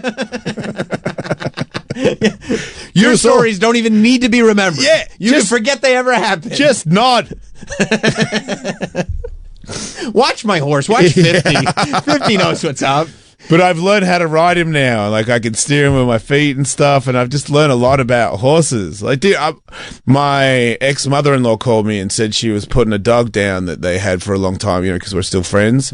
And I was like, I'll say a prayer for him, and I got a little bit sad, and I was just sitting there praying, and then 50 put his chin on my shoulder. And I was like, dude, he's comforting me. Yeah. I didn't say anything. Yeah. They know. Horses know shit. They know what you're thinking. They know if you're sad. Like, it's a real thing. And they're such powerful animals that when they are, like, comforting you, that's a totally different feeling. Like, they're not dependent on you the way pets are. No. Because they're beasts. Yeah. No, we've bumped into each other a few times. I was like, yeah, that'd be bad. He's winning that one. Yeah. He got a bit flinchy the other day because I think it was a bobcat out there, and horses can tell before you can. Right. And I had to talk to him about it. I was like, dude, do you know how many fights I've won? Like, between you and me, who do you think wins? Like, if we go back to back against a bobcat, that thing is up shit creek, son. Right. Like, show some fucking... Maybe one of you, but the two of you? No. Bobcat has no chance against me and my horse. No, I don't think so chance. either. I don't think so either. Because you go for the horse, or you go for you, and the other, you got each other's Either backs. way, yeah. Like, you don't get kicked by either one of us. No. Did everything, you weren't affected by the fires or anything out there? No, it got real close. Pussies. The fires were pussies? everybody is a pussy as far as I'm concerned. Watch out, come to my house. I ain't coming to your house, you pussy. Oh, gotcha. And it's like it's like your house is in the evacuations. I was like, your mother evacuates. Nice. I'm not going anywhere. I got 3 cats and 5 dogs. I got a pool and I got a floaty toy in a cage. And I was like, if it starts going over the house, I put all the dogs in the floaty cage on the pool, right, and my gun. And you're gonna shoot the fire? No, I'm gonna shoot myself and the animals if we're on fire. I'm not gonna burn to death. That shit. I heard that's bad. No, that's real smart. Thank you. That's real smart. First, I will splash us, but if we catch on fire, I'll be like, fuck. Let's get in the pool. You guys are all going down, yeah. I'm pretty sure we'll be okay in here. And the animals are just going like, why don't we just evacuate? And you're like, well, we can't fucking do it now, so where are we gonna go, Sam? Who's gonna take my farm? You said there were pussies, then why didn't you just stay with them? Wait. No. Oh, fuck those people. I'm not staying with them. They don't mean it. They don't mean it. You don't think so? No. I mean, I forgot about L.A. L.A. is different. Yeah. L.A. they just say things. Everybody's full of shit, dude. Right. And it's not L.A. Everybody's full of shit everywhere. You think so? Stop doing... Yeah, I hate that, man. Everyone with their, California this, California that. Right. I've traveled a lot, especially lately. You're all full of shit. You think so? Fuck yeah. Not me. There's a... That's what they say. If I was in New York, I was like, hey, man, I'm coming over with 5 dogs and 3 cats. Would you be like, yeah, man, no problem? Oh, man. Yeah, you said enough. You've said enough. Yeah. Oh, because, we're just super packed in right now, and I don't know. Let me get you a tent. Yeah, I think the backyard's and okay. a park. Yeah, you can go under the porch, maybe. Yeah, I didn't want to do it to anybody. I'd I've had a great run. Yeah. If it's supposed to be, it's supposed to be. No, that's right. That's a good philosophy. You're not gonna move down to Austin with the comedy scene in Austin. I mean, I'm never going to move permanent because my kids are in LA and I'm always going to be around them. But I might get a little place there or something. Something like that. Could be cool. Yeah, I've been talking to this girl lately. Nice. She lives there. Nice. And she's Cajun. Nice. I never knew I was into Cajun women. I thought Cajun was in like New Orleans. Yeah, well, she moved to Texas. Oh, you still get to be Cajun even if you're in She Texas. got an accent. Oh, like a New Orleans, like... Dude, I had no idea. That doesn't sound like an attractive accent. Is it attractive? For me, it is. Wow. I mean, listen to me. I guess that's a great point. Right. Yeah. Some people might find this annoying. I can't imagine. Right? But I think she's adorable. So, yeah. That's great. Yeah, but worst case scenario, I feel like I want to go there more just because I want to be out there more and do stand up in different places and just be a part of the learn scene. the game. Yeah. Yeah. Well, that's awesome, man. I'm happy for you, dude. If anybody wants to see what Jason is doing, the Jason Ellis Show is available every Wednesday on all streaming platforms with bonus episodes and access to the live video feed exclusively on Patreon. 4 shows a week. 4 shows a week on Patreon. Yeah. I mean, yeah, for those of you, if you've been listening to Sirius forever and you miss hearing Jason every day, 4 shows a week, patreon.com/EllisMate. Jason, it's kind of like Sirius. It's paid. I don't understand subscription. it. I don't think so. You type it in, you put your credit card down, and Jason's talking to you. Whatever you want. What channel's it on?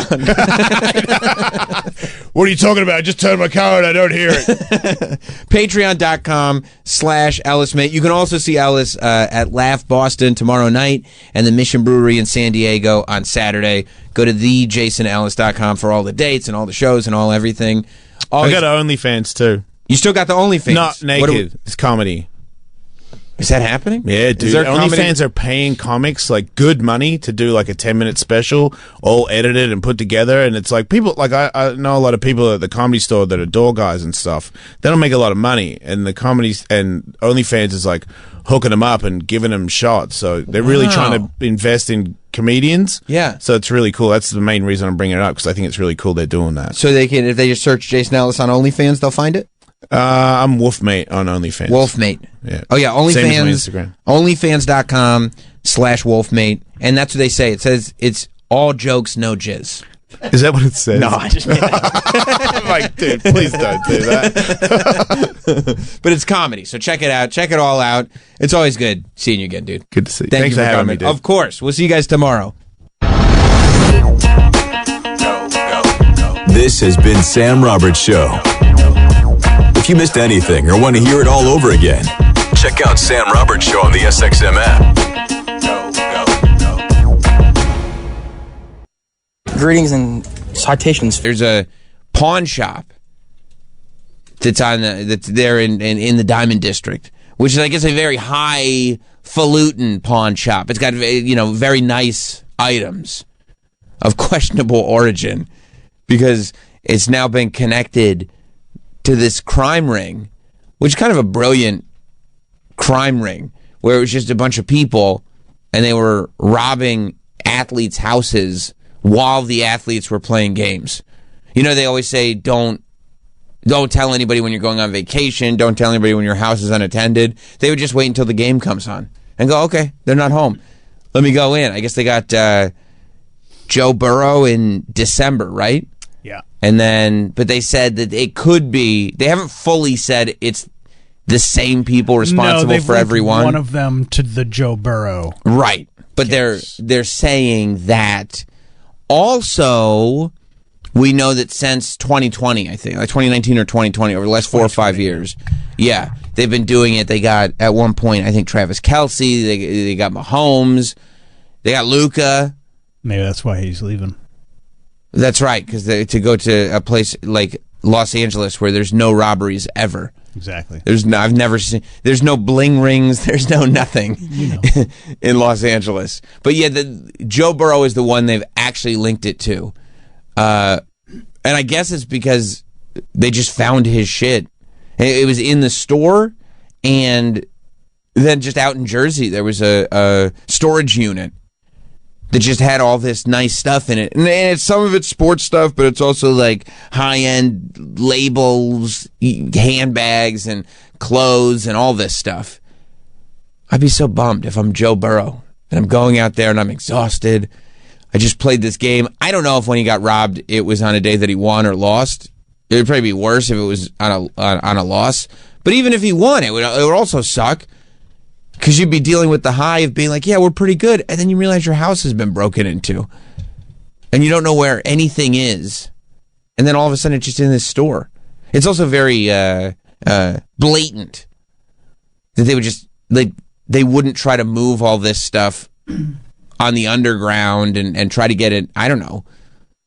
I mean, they got it out of state, but out of country or something like that where it wouldn't be traced back. Because obviously when you rob things from rich people, they're going to have a noted list of absolutely everything that's gone. And a lot of that stuff is going to be stuff that you don't see very often because most people don't have professional athlete money. Good news. Yeah. He was robbed when the Bengals beat the Cowboys on Monday Night Football. Okay. All right. So it was like, I don't know that was relevant to anything. I don't know we need to bring He that said up. I didn't know if they won. I wanted to make sure Sam knew exactly, not only did he win, but who did he win against. Right. It's wildly unnecessary. I think, no, it was actually probably the best case scenario because he wasn't coming off of a loss, but he also wasn't coming off of an unexpected win. You know, if it's an unexpected win, it would pull him down from this massive high.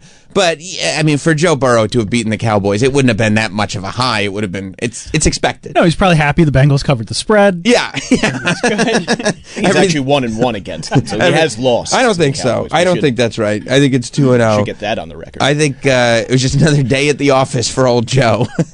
Yeah, the most noteworthy thing that happened that day was his house got robbed. But yeah, so they, I guess they must have been, underground, having people undercover in the stores and everything, realizing that this might be happening. But I think, arrested 2 people. Yeah, and that they think they're connected to like a South American. I think one of them is connected to the Joe Burrow thing. I'm sure they're being very careful because they would love nothing more than to be able to snatch somebody up for all of these things connected.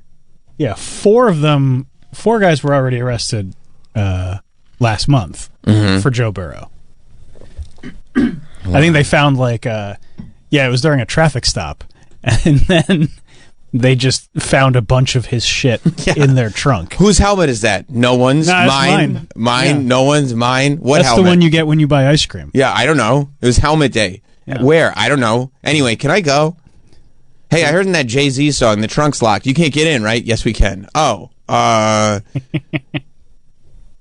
They found an old LSU shirt and a Bengals hat believed to be stolen from Joe Burrow's house. Where'd you get this hat? No, Modell's. Sporting goods.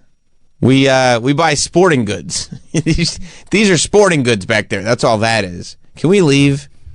No. I'm sorry I was speeding, officer. Yeah. And also I see you have all this Louis Vuitton and rich person stuff. Where'd you get all that? Nope. Had it. We're rich people. I am rich. Well, I, sir, am a rich person. Just regular stuff. This is where we keep it, in our trunk. Now they got somebody else. Yeah, I mean, God bless them for trying to move it. They must have had good deals there, because they must have, I mean, although it's February already, it's been months, and they still have his shit. Maybe they were overpricing it. Maybe. I would have been trying to move it quickly as possible. That stuff would have been heavily discounted in Sam's stolen stuff pawn shop. Like, real discounted. Get it out of here right now. And then I don't know where it came from. Or maybe they weren't even selling it. Maybe they were just holding it there. Just holding it in the store? Maybe. Because the other stuff was in a storage unit. I guess. Or maybe it was the, when the whales came in. Right? They don't want to put it on the shelves. Because then any police officer who walked in, it's like, oh, here's all Joe Burrow's shit.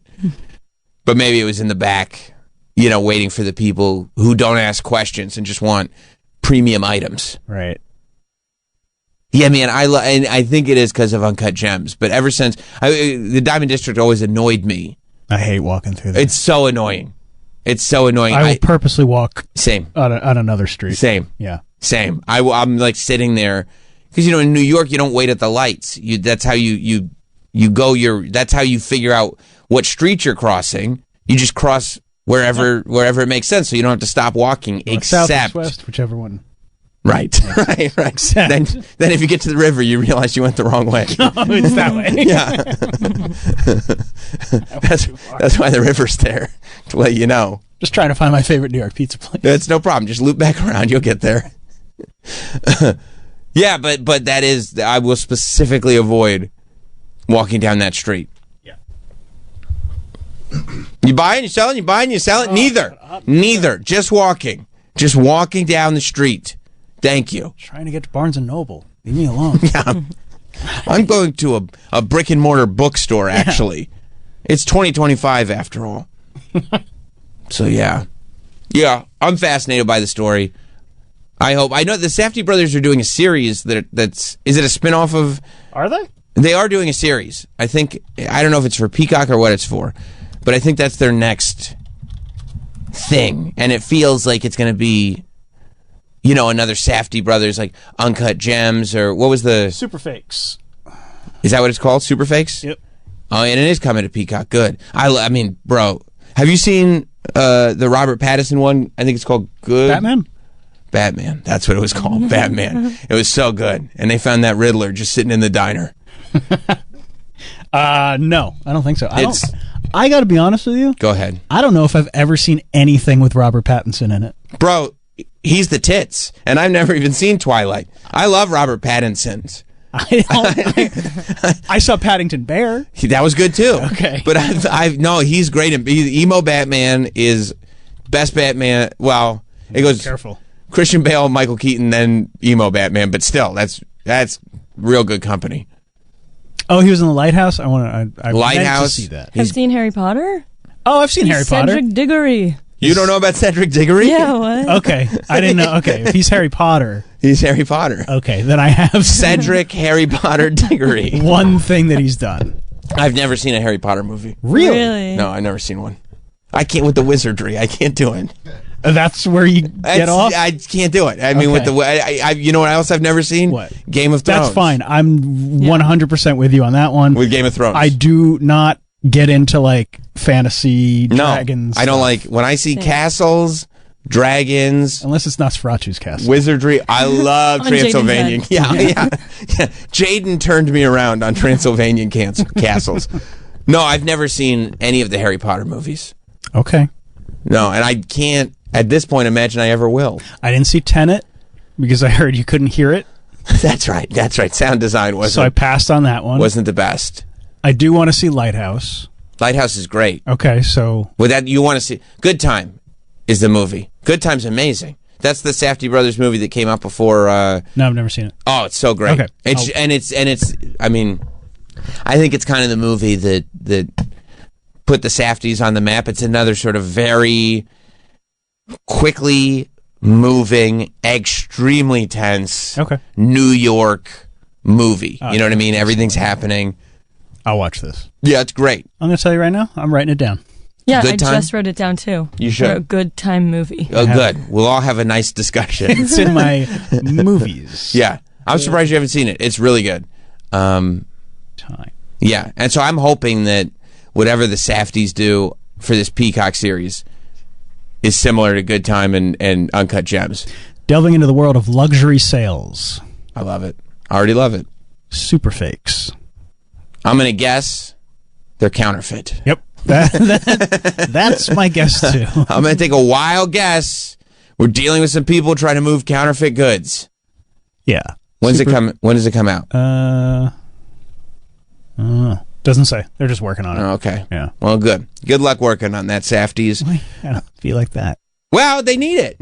It's good. I'm wishing them good wishes. Crime drama follows a Chinatown luxury counterfeit dealer who gets sucked into the black market underworld. I nail that. Yep. I wonder, I would love to know and talk to them about the research that's done. You know, because when you just got to go downtown. When you just look around and go like, I'll bet this is what it's like. And I'm gonna write this movie. Seems like this is probably what's going on. They got everything going on down there. Because, I mean, dude, what they did with Uncut Gems, they must have spent so much time with people who live in the Diamond District. And even on Good Time, like just people who live in that sort of life where crime is okay and everything is fine because the next thing is going to be fine. As long as everything is fine right now, it's going to be okay. Just day to day. Right. Like, let me just fix it. Let me just fix this. The problem that's right in front of me. If I can just fix this problem that's right in front of me, everything's going to be okay. And it leads to a much bigger problem. And you're like, okay, now this is the problem I have to fix. But once this is fixed, everything is going to be okay. I don't live like that at all, which I think is why it's so fascinating to me. But these stories where it's like, don't worry, there's no tomorrow. If I can just fix this by end of business, I'll be okay. But that's probably also why, like, when somebody gets caught after, doing something for so long, they always say, like, it was such a relief. Like, I'm so glad. Yeah, because it's finally sleep. I mean, this Bernie Madoff must have, for decades, woken up every day going, at some point,